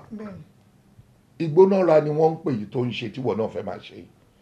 Ó gbónára débi wípé àwọn àbúrò ọkọ tó mọ̀ pé àbúrò ọkọ ni wọ́n tán bá ti jóbìnrin wọn ò gbọ́dọ̀ bọ́kọ ẹ̀ sọ̀rọ̀ jù. Wọ́n ní wá di níjọ́ kan according to wọ́n ní fóònù ọkọ ẹ̀ ring. Mọ́rílì píkì fóònù ọkọ ẹ̀. Gbígbé tó máa gbé voice tó máa gbọ́ ohùn obìnrin ló gbọ́. Bí Mọ́rílì ṣe bẹ̀rẹ̀ sí ń fún obìnrin lépè oríṣiríṣi nìyẹn. Bó ṣe ń sọ̀rọ̀ sí, ó ń ṣépè fún, ó ń bú, ó ṣá títí ó ṣá sọ gbogbo ohun tó lè sọ. Ó yàn pé Ọlọ́run ò dá wa dọ́gba. Wọ́n ní the next thing tóbìnrin máa ṣe ni pé ó kọ́ọ̀tì fóònù yẹn. Ọ̀nà obìnrin wá wọlé. Bóyá ó ti ní èpè nínú ilé tẹ́lẹ̀ ní o. Bóyá ó ṣẹ̀ lọ́gbàá ní o. Ó ṣàgbé èpè jáde ọ̀nà bá fi banu. Ó bá pe Mọ́rílì padà. Wọ́n ní bó ṣe pe Mọ́rílì, wọ́n ní gbólóhùn kan ló sọ fún Mọ́rílì pé wèrèwèrè tó ń ṣe yẹn o náà ni kó máa ṣe káàkiri. Ló sọ Mọ́rílì di wèrè.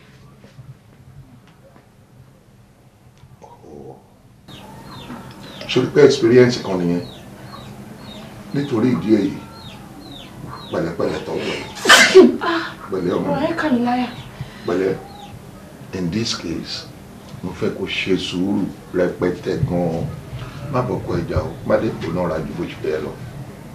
Ẹ kú jókòó bàbá àtọmọ ṣé ẹ rí àlọ́ tẹ́ ẹ pa fún wọn yẹn òótọ́ ló ṣẹlẹ̀ o 1972 ló ṣẹlẹ̀ o nílùú wọn bó ṣe bẹ̀rẹ̀ sí ní kọrin fèrè nìyẹn àwọn mẹ́rin ìjọba ẹ̀wẹ̀ kú ẹ̀wẹ̀lẹ̀ àwọn mẹ́rin ìjọba ẹ̀wẹ̀ kú ẹ̀wẹ̀lẹ̀ ó kọ̀ jábọ̀ sínú kòtò ni pa lórí ṣe kú nìyẹn tó kú dànù sínú kòtò.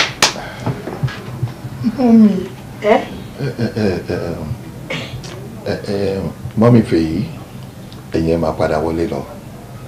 Èmi àti yín àwa sọ tiwa tí ń bá wọn sọ̀rọ̀ tán. ẹ fẹ́ lọ́ra lùwà ìlú. Padà wọnú ilé máa wá bá ẹ máa rán iṣẹ́ tí ń fẹ́ rán. Kí n wọlé lọ Yes. ẹ pè mí sọ̀rọ̀ nìyẹn àbí ẹ kò sí wàhálà lẹ́yìn sọ́dún tó wọlé yẹn náà. Bàbá àtọmọ ló sọ̀rọ̀. Ó dà bọ̀ pé àwọn ẹ̀yin náà fẹ́ ti sí ọdún kọ̀ọ̀kan tá a bá ṣe. Mọ́mí Fèyí ọ̀rẹ́ ni ó ṣàmọ̀ káwọn ní màmá Fèyí. mo ti rí picture wọn. O ti rí picture wọn rí. Okay, first time tó máa rí wọn ni. Okay, mo mọ̀ pé ọmọ tó lóye tó ní làákàyè ni ẹ́. O ti fòye gbé yòókù. Àgbélébù tèmi nìyẹn. Òun ló bí ọ̀rẹ́ ẹ̀ fún mi.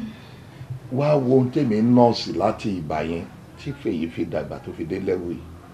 Tí Ọlọ́run bá ti dá nǹkan séèyàn lágbádá àfi kó máa yàn lọ. ìwọ wo ohun tí Ọlọ́run yàn mí bíi destiny tèmi kí n wá nítorí pé pẹ́pẹ́sẹ́ torí ìdí kan àbí méjì kí n kọ́lẹ̀ bóyá ìtì máa fẹ́ sílé àbòrí jù bẹ́ẹ̀ lọ. ó wá rí i pé inú kòkò dúdú lẹ̀kọ́ funfun ti jáde wọ ọmọ tóbi fún mi ó ń ṣoríire ó gbọ́ tóbi tí n bá torí eléyìí kọ́lẹ̀ nígbà náà bóyá ẹni tí máa fẹ́ bóyá ọmọ tó máa bí ọmọ máa gún gògán ọbẹ̀ ni but thank God today so àtòrí ìkànṣe kan lọ́lọ́wọ́n bá máa pe ọkọ ẹ lásìkò kó rọra máa bá sọ̀rọ̀ jẹ́jẹ́ bó pẹ́ bóyá àgbọ̀ sí ẹ lẹ́nu because tí a bá ń gbé òkúta tá a bá gbélé náà tá à ń kó náà mọ́ ń di àrò tá a yọ̀ náà kúrò ń di ẹ̀ bó pẹ́ bóyá omi toró ẹ̀ á yàtọ̀ lẹ́nu o ọkọ ẹ máa padà gbọ́ sí ẹ lẹ́nu ṣé ti yẹ à ń tọ́ lọ rí ìtara wa ni ọ̀nà àwa pẹ̀lú ẹ ọ̀nà àwa pẹ̀lú ẹ ṣe jẹ́jẹ́ ní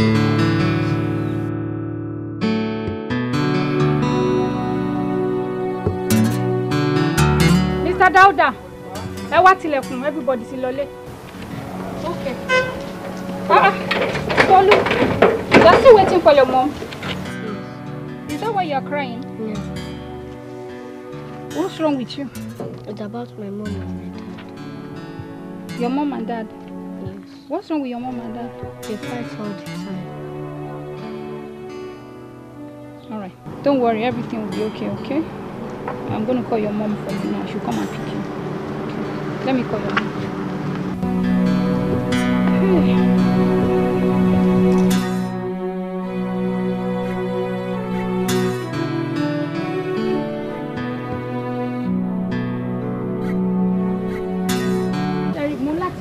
Teacher ẹ̀kọ́ wá bá wa ń gbà kan fún òfin ó dẹ̀ sọ fún mi pé òun ti notice pé ó máa ń sùn class àbí kó máa sunkún.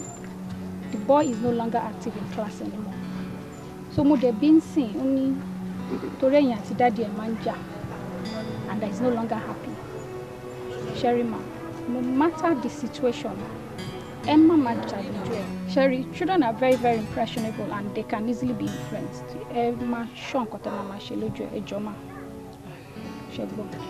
Thank you very much. I should more appreciate concern here. Ma share to share. Auntie Femala.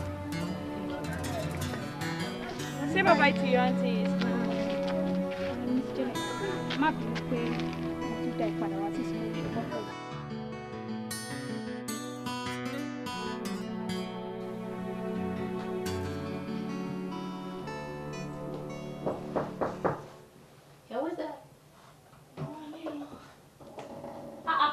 Jọkẹ́. Ọ̀rẹ́ mi. Good to see you. Oga. How are you? I'm good. Kódà, báwo ni? So beautiful. Like, okay, I'll try. Good to see you. No galare o. Ewo kun bere èyàn tí yóò bá wá ẹ. Ọ̀rẹ́ mi, kí dẹ̀ ń ṣe bẹ́ẹ̀ o. Báwo ló ṣe wá rí? Okay, yìí ni ò jẹ́ ká rí tọ̀hún. It's not enough excuse. Okay, indeed. Anyway, okay, call. It's fine, for real. In fact, where people máa ṣeré ń bíbá dáadáa ni, wọ́n máa bá yín bíbá. Wọ́n ní pẹ́ dé láti fi ṣe. It's almost 7. Are you serious? 7. Omi pé tọ́kọ bá ti kúrò bí iṣẹ́, ilé number straight. Tí bá ń ṣe ti traffic gan, in fact by 7 ó yẹ kó ti. Oh my God, how I wish. Tó gbogbo ọkùnrin tó wọ́n tàn sí bí gbogbo wọn ṣe rí nìyẹn, tó bá ti kúrò bí iṣẹ́ wọn báyìí, kọ́ máa bọ̀ nílé yẹn. Bọ́ irọ́ ni.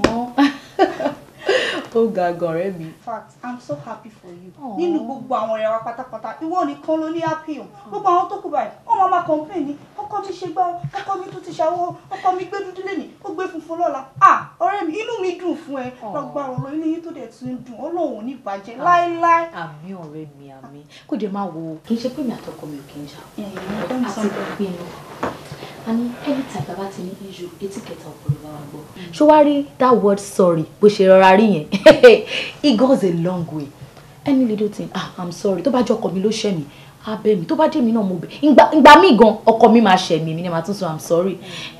Kí gbogbo ẹ lè dá náà ni. Ṣé kó máa rí náà nìyẹn? Bẹ́ẹ̀ ni. Ilé tó dẹ̀ ti ń dùn kò ní bàjẹ́ láéláé. Àmì ṣó wá rí ìwọ náà, ìdùnnú ayọ̀ l'Ọlọ́run máa ṣe fún ẹ lágbára Ọlọ́run. So good to see you. Kí ló máa mú náà? Ọ̀rẹ́ Kí ló máa jẹ àjọ wà ní? Wá. Ṣorí seafood rice tó máa pè mí. Mo ti miss ẹ̀ gan mi ò lè wait láti jẹ. Seafood rice. Honestly, so good to see you. Feel free ọjọ́ ti gbọ́. Mo ti gbọ́ ọ̀dọ̀ sí wàhálà.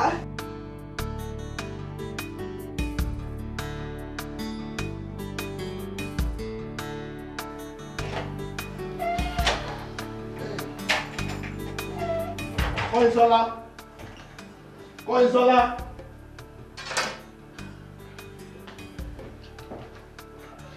Kọ́yìnsọ́lá.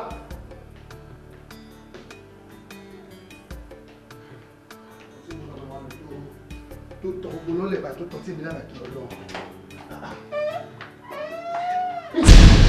Ayé mi o! Bébè, kí ló ṣe? Kí ló fa ayé ẹ̀? Kí ló ṣẹlẹ̀? Wọ́n ti tí wọ́n máa fẹ́ yàwó mi ìfàṣẹ́ wọ́n yàwó rárá. Wọ́n kó tó wọ̀ jọ́ tó lọ níbo lọ sí wọ̀. Kí ló ń sọ? Tàlàṣẹ́wó, mo lọ ra recharge card láàrin round ṣùgbọ́n ṣé lè kọ́ ni? Kọ́tà ń kọ́. Oyinbo recharge card wọ́n lọ́ra ló múra báyìí. Kọ́yìnsọ́lá jọ́ tó lọ lọ jẹ́ ìmìlẹ̀ kankan lọ́wọ́ ẹ̀. Tó bá jẹ́ kó fẹ́ travel. Tó bá jẹ́ kó fẹ́ travel lọ sí Uyo, ó fẹ́ lọ London, ó fẹ́ lọ sí America, jọ́ tó lọ. Àwọn fáìntì ni kò àbí. Ó fẹ́ lọ recharge card wọ́n kó tó wọ̀. Bébí kí ni mo wọ? Aṣọ ni mo wọ. Ṣé bí around ni mo wà ni mo fi wọ casual. Gbogbo orúkú ìtọ́lọ́ ṣe fún ẹ tó sọ pé èmi kan tí mo dá sanwó orí ẹ̀ nìkejì máa rí. Ó lè gbé lọ síta tálára máa rí kájèrò máa rí. Oh my God, baby, you are a clown. Ewo tún ni ọ̀rọ̀ alára o. Àjọ come on, irúgbìn kí ló ń jẹ bẹ̀? Baby. Ṣé fẹ́ kó mo bẹ̀ ṣeré ni? Mi ì bẹ̀ ṣeré. Ó jẹ́ kó ti mọ mi ì bẹ̀ ṣeré. Mo ò bẹ̀ ṣeré lulẹ̀, mo ò bẹ̀ ṣeré. Ọmọ tó ṣẹlẹ̀, mo ti débi tí mo lọ báyìí, yes, mo ti dé bus stop mi báyìí. Tí mo wí, mo ti débi tí mo lọ báyìí. Mo ń lọ sínú ẹrù ẹ̀ sìn, gbogbo àkísà pátá tó wà ń bẹ̀ mo lọ ṣàánú lóòrè ní àdúgbò. Ọ̀dọ́ máa tó, tí pàṣípàṣípà máa ní máa tó. Tí màá ní pẹ̀tró, máa dá kerosene máa tó. Awara wa sinamara wa, ìdúbọ̀ dùnà. Awara wa sinamara wa, karamu àtẹlẹ. Bajawala, ya,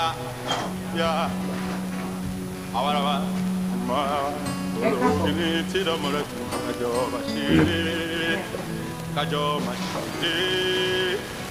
mashiri, Wọ́n pè é nígbà tí mo wà ní ọ́fíìsì several times. Ó gbé calls ẹ̀. Why? Mo ń sùn bọ̀ tó fún mi. Ó ń sùn. Then àgbà tó ti jí ńkọ́, ṣe o rí missed calls mi àbí why tó fi call back? Mo rí but mi ní fọwọ́ kan tí wọ́n fi pè padà. Ìwọ ò ní call card but o ní data lórí phone. Bó jẹ́ WhatsApp call o ò lè call mi. Bó jẹ́ WhatsApp message, you send message me go, okay, you saw my missed call for any reason or so, you couldn't call back, blah blah blah. Why to communicate? Oh, please, not tonight. I want to explain reason in front. It's either you accept it or just forget about it. Thank you. Desola. Demola. Obìnrin sọ̀rọ̀ oníwọ̀n lórí ọkọ. Tó bá yá, wọ́n máa fi mí wé àwọn ọkùnrin kan pé àwọn ọkùnrin kan wọ́n máa ń pè ìyàwó wọn ní mẹ́sàn-án mẹ́wàá. Wọ́n máa ń dúró ti ìyàwó wọn nílé ní weekend. Wọ́n máa ń ṣílẹ̀kùn mọ́tò fún ìyàwó wọn kí ìyàwó wọn wọlé. Wọ́n máa ń yẹ̀pù ìyàwó wọn ní kitchen. Wọ́n máa ń ṣe gbá, wọ́n á ṣàwò ìkòkò bàbá ṣàṣù. Now, mo tún try láti check up on you nígbà tí mo wà lọ́fíìsì. Ká máa communicate mọ́ wọn pé communication is the bedrock of any relationship. Gbogbo ní nínú ìgbésí ayé lọ́kọláya pé okay, kò ṣe pé màá kàn jáde ó tún di alẹ́ tí bá dé kí n tó gbọ́ from you. Let me check up on you. How are you doing? Ṣé o okay? Ṣé o yóò fẹ́? Ṣé ẹ̀dọ̀ òdùn? Ṣé iná wà? O ò gbé call, o ò ṣe anything. O tún lọ jí orí missed calls mi, o ò pè padà. Communication is two-way. When I give it to you, you give it back to me. Mr. Lecturer, please not tonight. Uri mi gan, mi ready àti rojọ́ wẹ́wẹ́ o. Mo ti gbọ́ nǹkan tó sọ ṣùgbọ́n. You go ready for fariwo. Tó bá sọ ọ̀bẹ sókè, nígbàgbà ibi pẹlẹbẹ ló máa mú wálẹ̀. Ó yà mí lẹ́nu ìṣẹ̀lẹ̀ ló ń gbé yín jáde ní ó wà lára ẹ̀ àwọn ẹ̀kọ́ tó kọ́ láti lọ you lack basic home training. Irú àwọn olówó ọ̀hún yìí wá pé wọ́n yẹ kọ́ mi nìyá jẹ́ pé kan náà ni wá á jẹ́ pé ìwọ gan wọn kọ́ ẹ láti lè yìn ni torí tó bá yẹ kán kọ́ ẹ ò ní rí mi kò ní kó fẹ́ fẹ́ mi bó ṣe jẹ́ pé orí mi mo mọ̀ ẹ́ tó fẹ́ mi láti ta títí tó fi fẹ́ mi sílé á jẹ́ pé kan náà ni wá ìwọ náà ò gbẹ̀kọ́ lé ni. Èmi máa ṣe mistake ni àṣìṣe lèmi ṣe èèyàn dẹ̀ máa ṣe mistake mo ṣe kan iná. Permanent àṣìṣe lélẹ̀ o ò dẹ̀ ní choice torí pé àgbélébù ẹ̀ ni ó máa gbé dọjọ́ kú ẹ̀ ni. What is that? Ọmọ tàbí léèrè ìyàwó ilé tàbí fẹ́ àbí tó fẹ́ o àbẹ́bà fẹ́ o gidi mo sọ lé wọn kó bá ń orúkọ bá ìtọ́jú ọlọ́ o ẹ ṣé ìyàwó ilé kan wọ ilé àfi nínú àjọ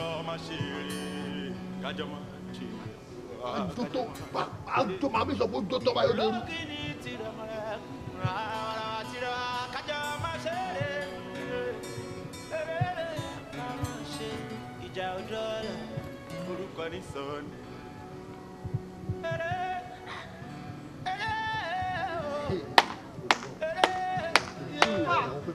Táyọ̀ Táyọ̀ ìwọ ọmọkùnrin ó sọ bẹ́ẹ̀ ò dẹ̀ ṣe bẹ́ẹ̀. Aṣọ mi ló ń jóná yìí. Eléyà aṣọ eléwà nù aṣọ. Táyọ̀ eléwà nù aṣọ. Wàhálì tí pèlì eléwà nù aṣọ. Eléwà nù aṣọ ìyàwó lé tó wọ́n pépé.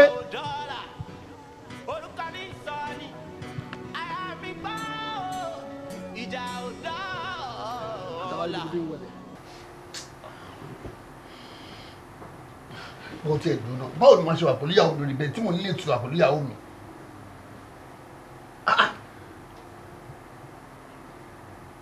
Báwo ni wọ́n ṣe wà pẹ̀lú ẹ̀ lórí bẹ́ẹ̀ tí mo nílé tura pẹ̀lú ẹ̀. Ta ló fẹ́ bá tura? Ìyàwó mi of course owó dẹ̀ lílé. Ìyàwó ẹ̀ wo?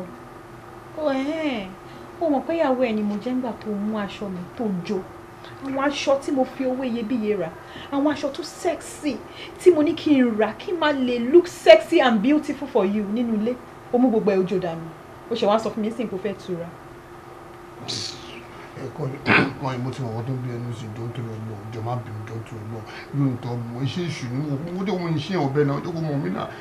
Iṣẹ́ èṣù ni. Èṣù náà lọ. Èṣù ló bẹ́ẹ̀ jó aṣọ tó jó àbí. Wọ́n pe ọmọ tó ṣẹlẹ̀ sí tó bá ti dé láàárọ̀ la kọ́ bí sẹ́kùn kọ̀ọ̀kan lára máa lọ rà mí fún ẹ̀ṣọ́ pa ẹ̀ gbogbo nǹkan tí mo jọ máa tún rà mí sí ọlọ́run. Sórí nǹkan tó fi lè fọwọ́ kàn mí lálẹ́ yìí òun ni wípé kó lọ ra àwọn aṣọ yẹn padà right now right this moment without that kò sí nǹkan tó ń jẹ́ bẹ́ẹ̀. Ìyá mi wo táìmì ilé ti ṣú náà wo táìmì náà mo ti fi ra bó lè ra náà. O mọ̀ pé táìmì ti lọ ń sìn àbí o mọ̀ pé táìmì ti lọ ń gbà tó ń jó gbogbo aṣọ mi kò sí wàhálà èmi ò kú bẹ́ẹ̀ fa wàhálà kò bá ìjà. Sún sẹ́yìn tó bá ti di àárọ̀ ọ̀la táìmì wo ló fẹ́ lọ rà. Tó bá ti sẹ́gun òkè ló ṣe. Seven rárá dúró bẹ́ẹ̀ kí ló ṣe ẹ́ 7 o'clock àbí kò sí wàhálà tó bá ti di 7 o'clock yẹn tó bá ti rà tán wọ́n kó wá sílé èmi ní kò sí nǹkan tí mò ń fara mi ṣe wọn náà ló ní mí máa bọ̀ tó bá ti rà tán. Kí ló ń ṣe bá tutù o lọ má ṣe báyìí náà wọ́n lè ṣe báyìí náà tọ́nà. Ó dà pé o mọ̀ nǹkan tó ń ṣe ẹ́ tó bá súnmọ́ mi lásán. Àwọn bá ṣe báyìí fún mi tó wọn lọ bá wọn. Ṣọ́ ara ẹ̀ sórí tí n bá mú kinní ẹ̀yẹn tí n bá yin sẹ́yìn ara ẹ̀ á balẹ̀.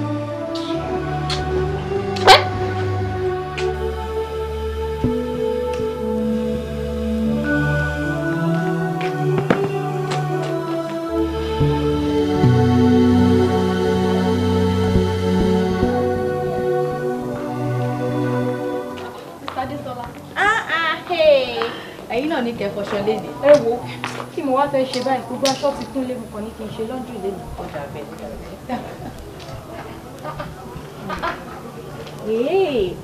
Èyí kò ṣáà máa ń yọ bí ọjọ́ ṣá.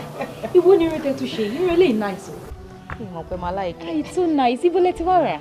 Online ni àwọn tó máa ń polówó online yẹn ni mo kàn rí picture ẹ online ni mo dẹ̀ like ẹ mo dẹ̀ rà. Really? Yeah. So kì í ṣe pé rí sójú lẹ́dẹ̀ ra ló dẹ̀ fit in báyìí. Abẹ́rẹ́. Orí yìí náà fine. Ele. Ẹ ṣe. Ṣé kò ní rí bákan tí n bá béèrè pé ìlú lẹ rà? Why not? Màá sọ fún yín náà 40,000 naira ni mo rà. Kò wọ́n náà? Yeah. Ó cheap dáadáa. Yeah, èmi náà máa rà. So bóyá kẹ́ bá mi send link tẹ́ fi rà so that èmi náà máa lè place order mi. Màá dín ẹ̀mọ́ Instagram mi náà. Ó kò máa fi tèmi bóyá fi tì. In fact, ó ní closure. Èmi ni mo ka sínú mi tí rí bí style ẹ̀ ni mo ṣe ṣe bẹ̀. Ẹ máa ní kọ́ máa fi pattern sí tọ́dọ̀ ẹ̀mí bẹ́ẹ̀. Ọ̀ èmi láìkí rìn yìí. Ele. Ẹ ṣáà máa múnú mi dùn. Báwo lẹ ṣe máa láìké lé? Irun tó yẹ pa máa kàn ṣe pé 3 months kó kàn lè dúró sórí. Yìnyín gangan ni deal ẹ ò bẹ́ ijó babe. Àti Bísọ́lá ẹ mọ̀ kọ́ máa sẹ́yìn. Okay, ẹ kúṣẹ́. Ẹ ṣé gan. Yeah. Ẹ bá ń kí ọkọ. Okay.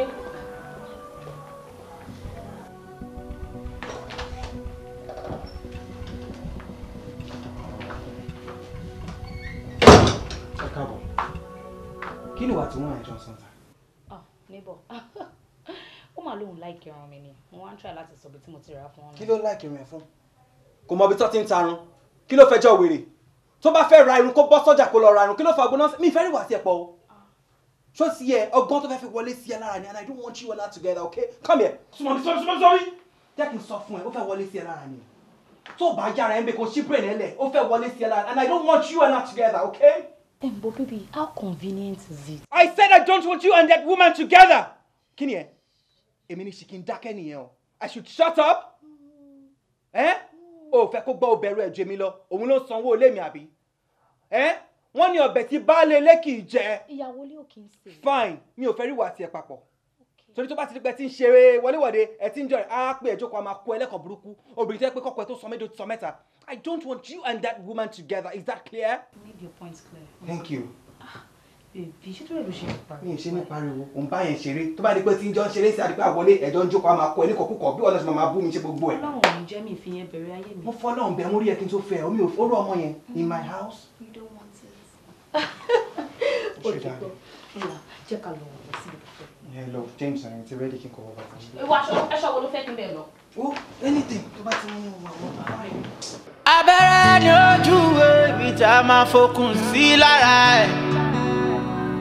Abẹ́rẹ́ ni ojú ibi tá a máa fokùn sí lára ẹ̀ o. Ìyàwó fara rẹ̀ balẹ̀, ẹkùn ọkọ òkè, iná lójú iná lẹ́nu bíi ti Ṣàngó. Ìyàwó fara rẹ̀ balẹ̀, kí ló dé bóyá owó jíjẹ láyò.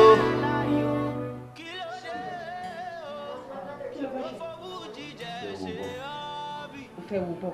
Ó ṣàrí pé mi àtọmọ yẹn wo program. Má fi ọjà tó wà tọmọ wò lẹ́ wo program. Ṣé ọmọ mi máa ń bẹ wo Telemundo? Èbí cartoon ló máa ń wò tó bá fẹ́ wo anything. Telemundo ló tún wò láti wà tó ti jí. Òun ló ti ń wò látàárọ̀ títí dìde. Wọ́n ti fẹ́ wo and it's live. Wọ́n fẹ́ wo bọ̀ wọ́n ti fẹ́ bẹ̀rẹ̀. Ó tún ti fẹ́ bẹ̀rẹ̀. Kí ló ń wá gangan náà tó fi jẹ́ pé èmi ò fẹ́ wo bọ́ọ̀lù nílé? Ṣé bí ta ló ti máa lọ wo bọ́ọ̀lù ṣáà kí n jókòó sílé tẹ́lẹ̀? So why do you jẹ́ pé gbà tẹ́mi jókòó tí mo ń enjoy program ló máa sọ pé o fẹ́ wo bọ́ọ̀lù kan? Ẹnu tẹ fi ń padé gún náà ní àfipádé òkú mọ́. Àṣebí mo fẹ́ wò mí lọ ní síta lé. Ṣebí wọn náà ló máa ń sọ pé ṣé kankan lémi kò kí n ta mí di bla bla bla bla bla bla bla. Ó ní mi kì í dé tó bá fẹ́ ṣòbọ̀ màá lọ wò ń ta kíní kan màá ti jáde lọ. Mo dẹ̀ ní mi jáde lénìí kó lè mọ̀ pé mi ì ṣe ṣìnà lọ mi ì ṣòṣì lọ. Wọ́n fẹ́ play ball fẹ́ wọ̀ lé mi yìí. Dẹ́ẹ̀dẹ́ mi ra ìwọ máa ń yìí. O tún ti fẹ́ bẹ̀rẹ̀ àbí? O tún fẹ́ kán gbọ́ ohùn èmi àti ẹ nínú ilé ilé ni. O tún fẹ́ bẹ̀rẹ̀. O fẹ́ kán gbóhùn mi. O fẹ́ kán gbóhùn èmi àti ẹ. Ó dàbí pé ebi wàhálà tó ti ń pa ẹ́. No problem. Ọmọ rẹ̀ tó ń gbé sílẹ̀ náà. Èmi gan wà nílé láti dí ìṣe fún ẹ. Just as you want it. Báwo ló ṣe fẹ́? Kí ló fẹ́? Ṣáriwo ni àbí wàhálà àbí ká kí ara ní blow? Mom, please stop shouting. Me, I should stop shouting. Tell your stubborn daddy to stop shouting. He's the one shouting like somebody that is insane. Tell your stupid mommy to stop talking when I'm talking. Stop. You respect me. Stop talking when I'm talking. Stop talking when I'm talking. Yes. Stop talking when I'm talking. I'm your master. I'm the master here. I am the master. When I'm talking, you keep quiet. Respect your husband. Wait. Láti bẹ̀rẹ̀ pẹ̀lú mi fún ìlọ fún ẹ. Tó bá lọ ní wẹ̀rẹ̀ mi kọ́ ní wẹ̀rẹ̀ tó ju ti lọ. Kí ni kan? Ó lè lọ bá àwọn ọkùnrin ẹgbẹ́ ìjẹ́bí ló máa dìde mọ́ ọ̀lẹ́ ọkùnrin ẹ̀ rí. Gbogbo agbára ẹ̀ bíbá iná ló ti mú. That's to show you that I'm the master here. I'm the master.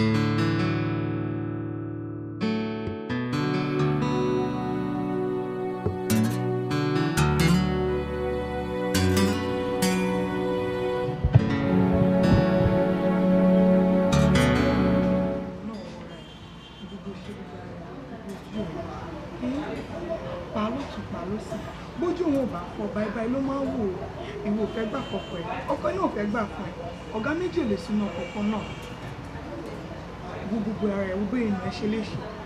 My piece of advice for you this time around is if it's no longer pleasing anymore, then you walk away. Marriage or relationship are meant to be enjoyed, not to be endured or managed. Ọlọ́run ní fikú tó yáwọ́ pa wá o. Kí ló débi ikú ń bẹ̀? Mi ò ní kú o, I reject it.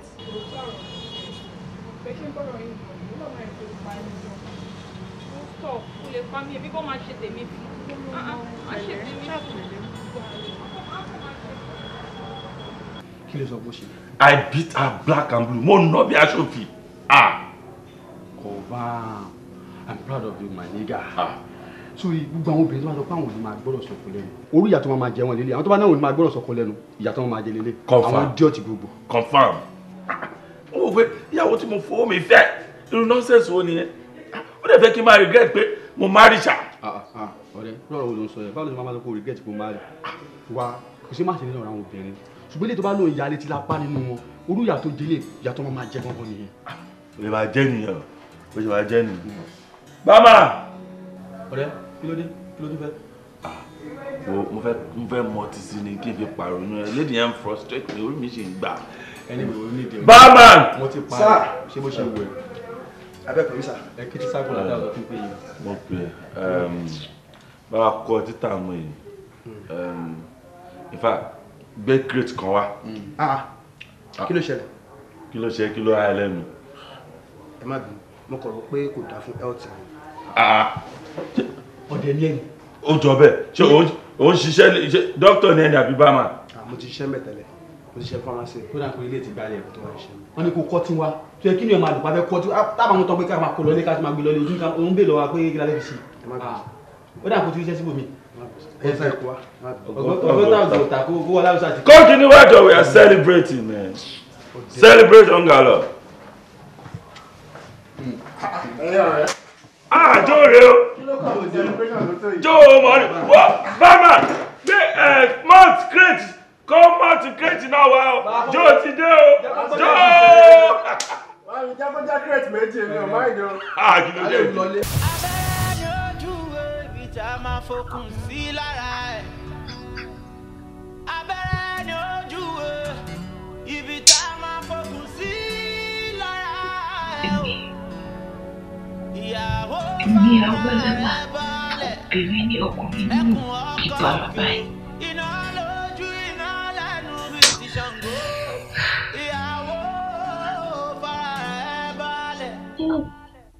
Kí ló dé tó wù jíjẹ láyò? Kí ló dé tó wù jíjẹ ṣe ọ́bì? Ìyàwó tí ó pọkọ pẹ̀lú òun. Gbogbo ohun tó bá rí ni yóò máa fura sí. Gbogbo ẹni tó bá rí pẹ̀lọ́kọ ni yóò máa fura sí. Ó láìkí dòdò dáadáa.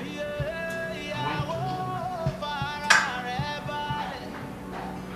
Ayé yóò lé. Ayé yóò lé o. Ó máa lè díẹ̀ o. Ìjọ òun ti dáná fún ibẹ̀ yẹn.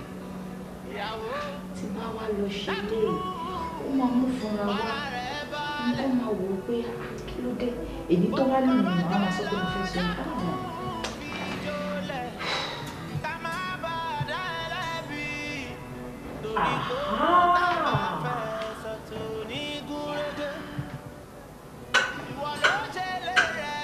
ilé ìkọ̀kọ̀ ló máa lè ṣiṣẹ́ yìí. Àgbo tó máa ń mu tó bá ti fẹ́ lọ ṣe iṣẹ́ burúkú tó fẹ́ lọ ṣe ṣìnà tó fẹ́ lọ kí àwọn ẹlẹ́sẹ̀ tìrín àtàwọn gbàgbà àti gbogbo wọn tó bá fẹ́ lọ kí wọn mọ́ nǹkan tó máa ń mú lélẹ̀. Ṣé wọ́n máa sọ pé nǹkan tó bá wọn mọ́ jẹ òun wọn mọ́ ní bo ilé àwọn kódà tí ò bá kú gan díẹ̀ là kú. Combination yẹn máa bad. Àgbà kò sí jọ̀kan kó má máa gbé àmú olè ọkùnrin òṣì a máa kì mí mọ́lẹ̀ kò lè lọ bá wọn ọkùnrin ẹgbẹ́ kó lọ bá wọn jà níta. Àgbà jẹ́ ń dá gbogbo ẹ̀ sí wá dóòsù.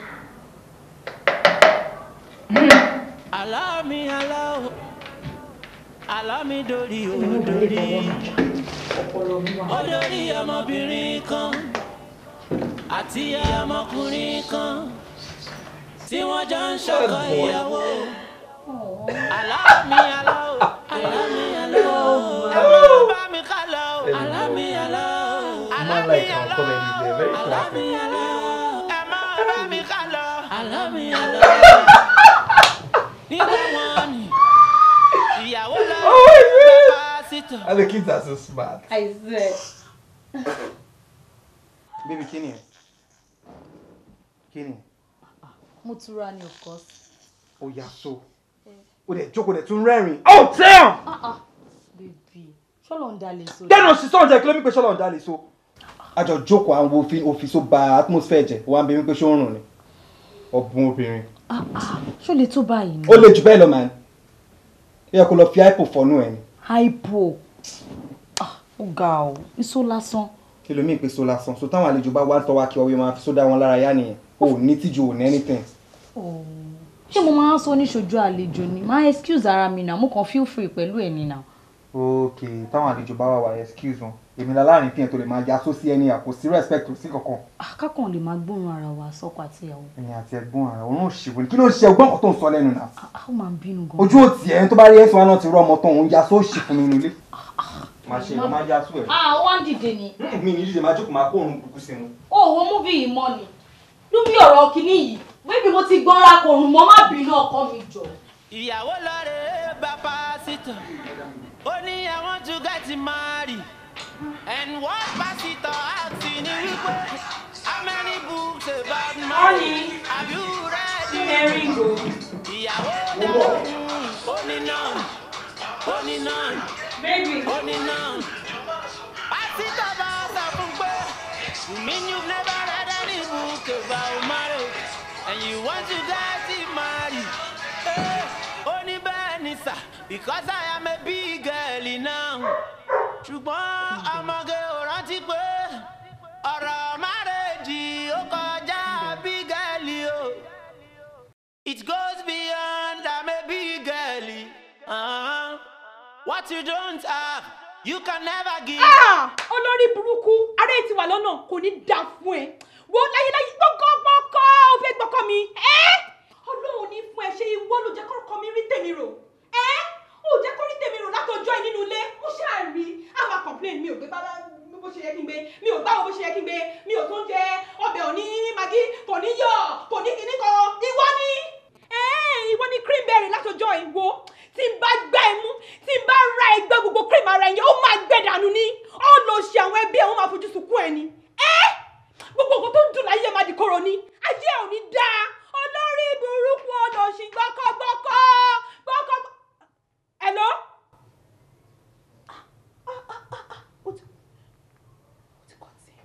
Wo, bá mi ọlọ́ fóònù yìí, mo fẹ́ pè padà. Tó bá dàgbà fún ẹ kò ní dáwọ́ fún ẹ. Tó bá dáwọ́ fún ẹ kò ní dá sọ́kọ̀ kò ní dá bàtà fún ẹ. Ọmọ tó bá ṣe fún mi sí kọ́ ẹ̀kọ́ ló máa ṣe fún mi tí mo fi ní wú ẹ̀ pa nílé. O kò máa sọ ìdí sí tó fi gbàgbọ́ mi fún mi. Torí wípé ìwọ ló máa sọ wípé o fẹ́ ká pariwo. Bọ́ tí mo bá lè pariwo, àkọ́ fún mi ní jẹ́lí reason tó fi gbàgbọ́ mi fún mi tán. Àrẹ ní pariwo tán. Wo Táyọ̀, pariwo. Èmi ò kí ẹ o. Pariwo. Ta ló ní kó má pariwo? Torí mo ti máa sọ pé mi ò pariwo o, mi ò ṣe kíní kan. Mo ti ń ṣe good housewife ẹ látọjọ́ ẹ̀ ló ṣe ń ṣe gbogbo ilé. Wọ́ mi ò kí ẹ mọ́. At this point, mi ò rán ẹ. Jẹ́ kí gbogbo ayé bá wa dá sí. Nǹkan tí a ṣe tí lè fi jó. Mo ready lẹ́ni láti sọ tó já wèrè. Wo ìwọ kò já wèrè. Ìwọ kò já.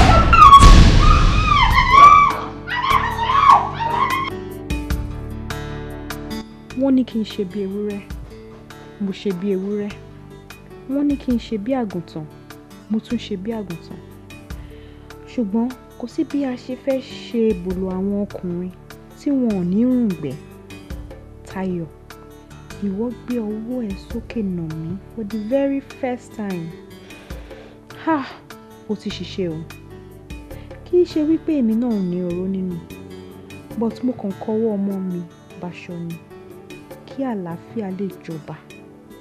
Ṣùgbọ́n ní báyìí, ó ti ti ọká nírò mọ́lẹ̀, ó sì di dandan kó ríjà ìjọ.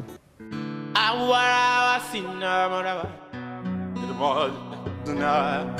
Awara wasina maraba, igba karam atele. Agbaja wala finson ya. Awara wa maraba, ologini ti da mole kajo mashire, kajo mashire, kajo mashire, kajo mashire. Logini tira mara tira kaja masere kamashe ija odola orúkọ ni son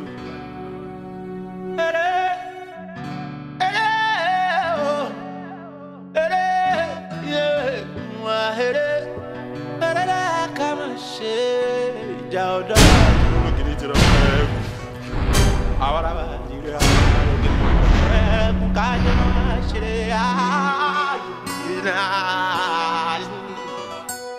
ológìní tìrọ ọmọ rẹ kún kájọ máa ṣeré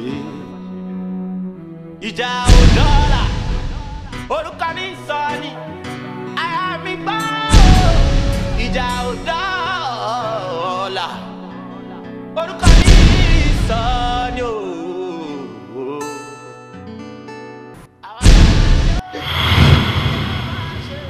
Ikú pa ẹ́ lẹ́yìn.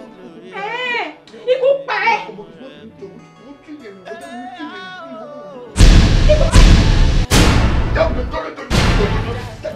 Ikú pa ẹ́ lẹ́yìn.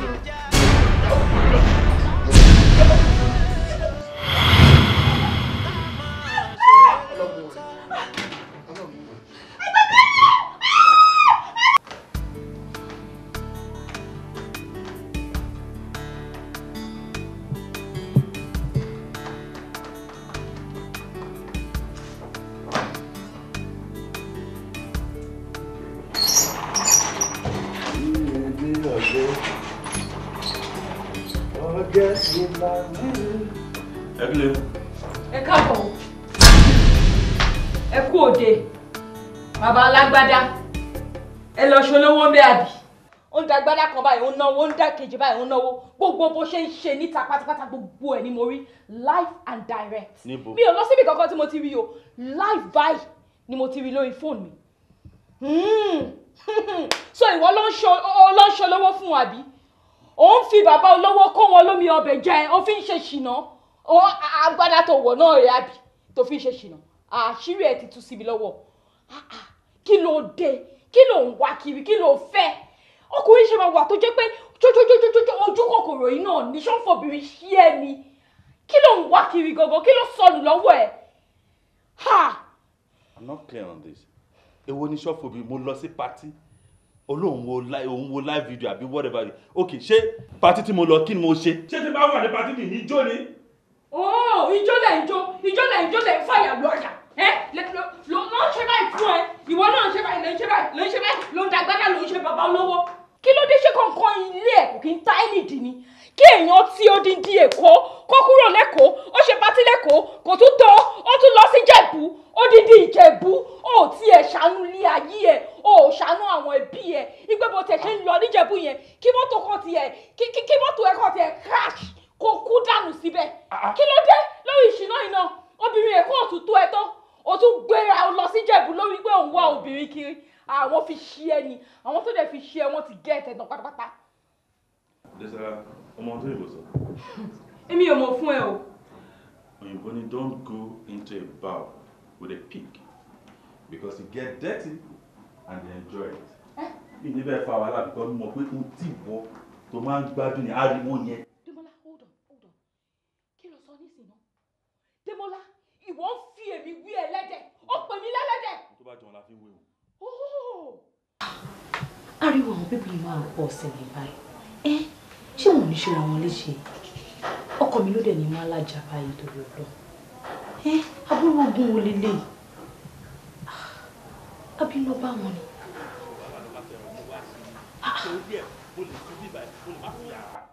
Alright? O lọ ṣe wàhálà lọ. Wàhálà kí ló ń ṣe lọ? Ṣé yẹn jẹ́ iṣẹ́ tó ń sanwó fún ẹ? O lọ náwó kiri ìta lọ ń ṣe ṣìnà. O lọ ṣe wàhálà lọ. Wọ́n ti lù ẹ́ bí omi òjò. Òdélé wa sọ fún èmi pé ó rẹ̀. Nígbà tó ti lo gbogbo àǹfààní ara ẹ̀ tó gbé bọ́dì wá fẹ́mi táwọn ti mú ẹ́ńjì dání lọ́hùn. Ìwọ wá sọ fún mi pé ó rẹ̀ wọ́n ò ní ní ìsinmi nínú ilé. Bí ò ṣe fún mi ní ìsinmi, ìwọ náà ò ní ní ìsinmi.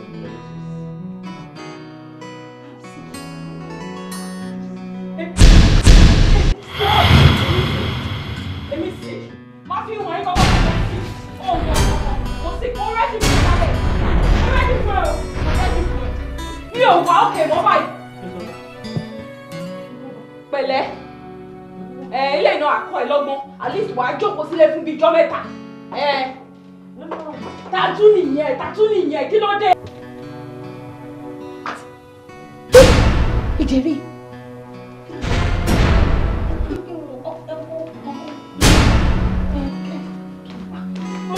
Òun ló ti rẹ̀ ó ṣubú ni.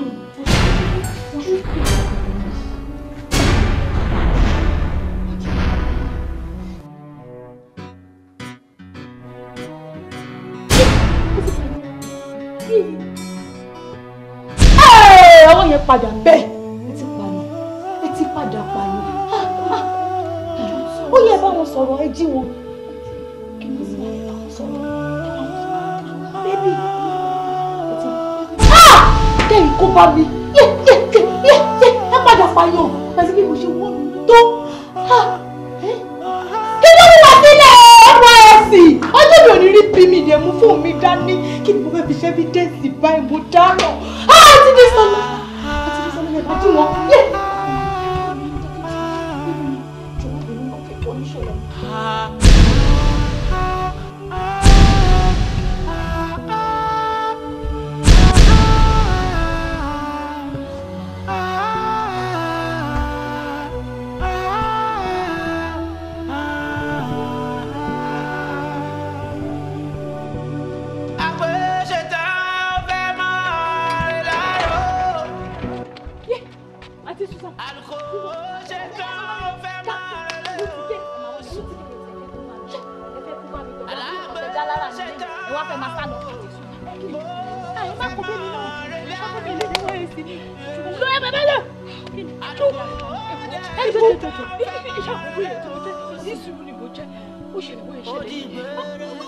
Ṣé kò dàbò fẹ́ jáde? Tẹ bá sí mọ́ mi tí wọ́n tẹ́lẹ̀ sí tẹ́lẹ̀ ní ẹ̀rọ pé ìyàwó kan yìí máa ń abúlé ìbòjú lè wí.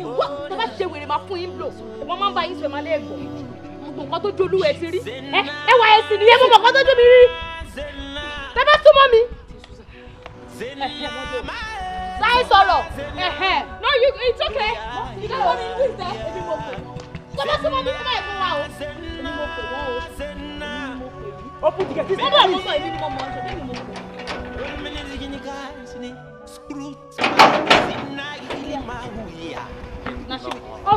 Good.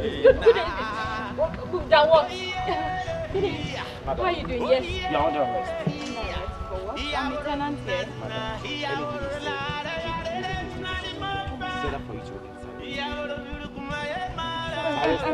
Please, I have something to say. Please, Oga, stretch forth your hand, man. I'm coming, Oga. Actually, let's talk, sir. Please, sir. Kì í ṣojú mi.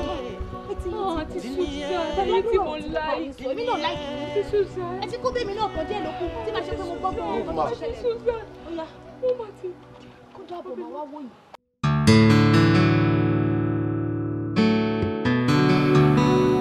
My silence means I am tired of fighting, and now there's nothing left to fight for.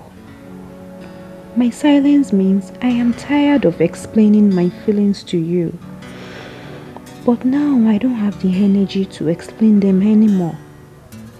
My silence means I have adapted to the changes in my life, and I don't want to complain. My silence means I am on the self-healing process, and I am trying to forget everything I ever wanted from you. My silence means I am just trying to move on gracefully with all my dignity.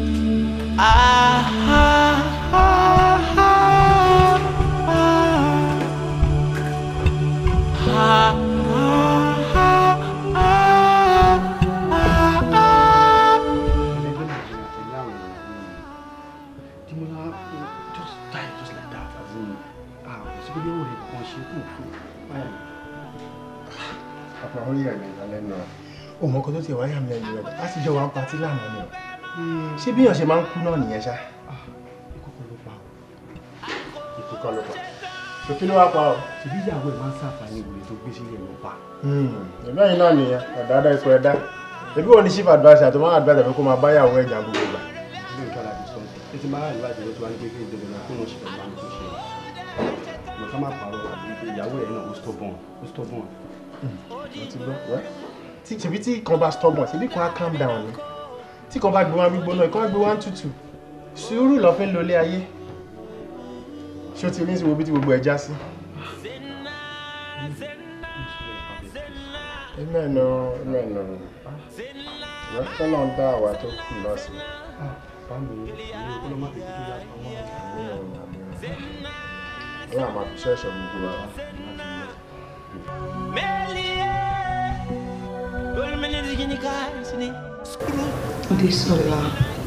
Desola, see what you have done to yourself. O dey fi gbóná ara òfin rán ọkọ ẹ̀ sọ̀rọ̀ sọ̀kọ̀ǹkan. Kì í ṣẹjọ́ èmi náà, ẹjọ́ táwa ni o. Dímọ́dá tó owó yìí ò kì í ṣe ẹran rírọ̀. Àìmọye ìgbà ni mo try láti calm down fún, ṣùgbọ́n kò ń gbọ́ kò ń gbà nìyí. Ìwọ náà máa wò ó kó lè mú pé kì í ṣe pé lóò èmi gan dùn sí àwọn ọ̀wà jàgídíjàgan tí mo ń mú. Ó nígbà kan tí mo sick tí mo lọ sí hospital. Mo discover pé mo ní high blood pressure. Ọmọ ọdún mélòó ni mí at my age. Èmi gan ò fẹ́ wàhálà yẹn ṣùgbọ́n kò tí ì yé mi. Challenges máa wà ní marriage. Èèyàn dẹ̀ máa try láti yanjú ẹ̀ ni. Bó tó bá ti dín pé ó ti di nǹkan tó yẹ kó fẹ́ lẹ̀ mí lọ. Èèyàn á fi sílẹ̀ ni. Nínú kò ti kúrò nílé ẹ̀ nígbà yẹn. Àtẹ̀wọ̀n tó wá end up sí nìsín. Èwo ló like jù níbẹ̀? It's better to become a divorcee than to become a murderer. Mo mọ̀. Mo gbà pé mo ti ṣàṣìṣe ayérayé náà. Ṣùgbọ́n nǹkan tó tiẹ̀ wá ń dùn mí nínú gbogbo ọ̀rọ̀ ẹ̀ báyìí nísìnyí pé ṣé ọmọ mi ò ti di ọmọ ọlọ́mọ?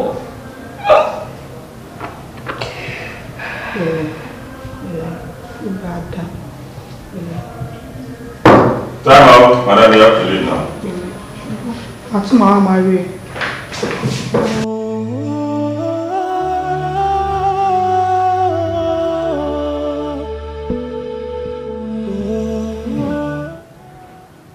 Ẹni a wí fún ọba jó gbọ́, ẹni a sọ̀rọ̀ fún Yárábì jó gbà, àwí ìgbọ́, àfọ̀gbà ni mo ní tìka àbámọ̀ bọ̀nù.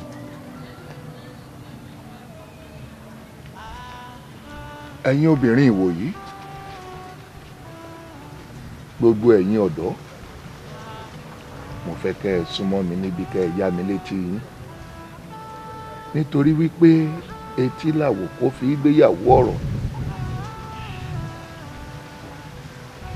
Nítorí wọ́n ní bí ògiri ò bá lanu, kò sí aláǹgbá tó lè ráyè wọ̀. arẹ́mọ́jà kan ò sí ajàmọ́ parí ni ò dáa.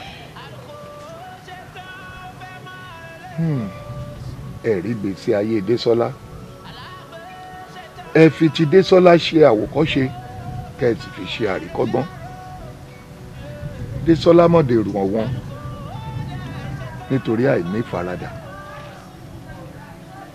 Ìwà ń wára, owó àníjù, owó ìgbónára Désọ́lá fi rán ọkọ rẹ̀ lọ sí ọ̀run àpàpàǹdodo. Ẹ wo ibi tí ọ̀rọ̀ Désọ́lá já sí. Ọ̀rọ̀ ìgbéyàwó sójà go sójà kọ. Ibi tí àwọn kan ti ń ṣe tán ti ń fi àdàgbà ètò rọ̀ òun làwọn kan máa ṣẹ̀ṣẹ̀ ń bẹ̀rẹ̀. Ẹ̀rí bílé ayé ṣe rí. Àdúrà mi sí ọba òkè, ọba aláwùrábí, àdúrà mi ni wípé sùúrù àti ìwà ìrẹ̀lẹ̀ tí ọkọ láyà tí ó fi mọ́ bára wọn gbé Èdùmàrè wá jogún ẹ̀ fún gbogbo wọn o.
Ọmọbìnrin kan àti ọmọkùnrin kan tí wọ́n jọ ń ṣọkọ ìyàwó.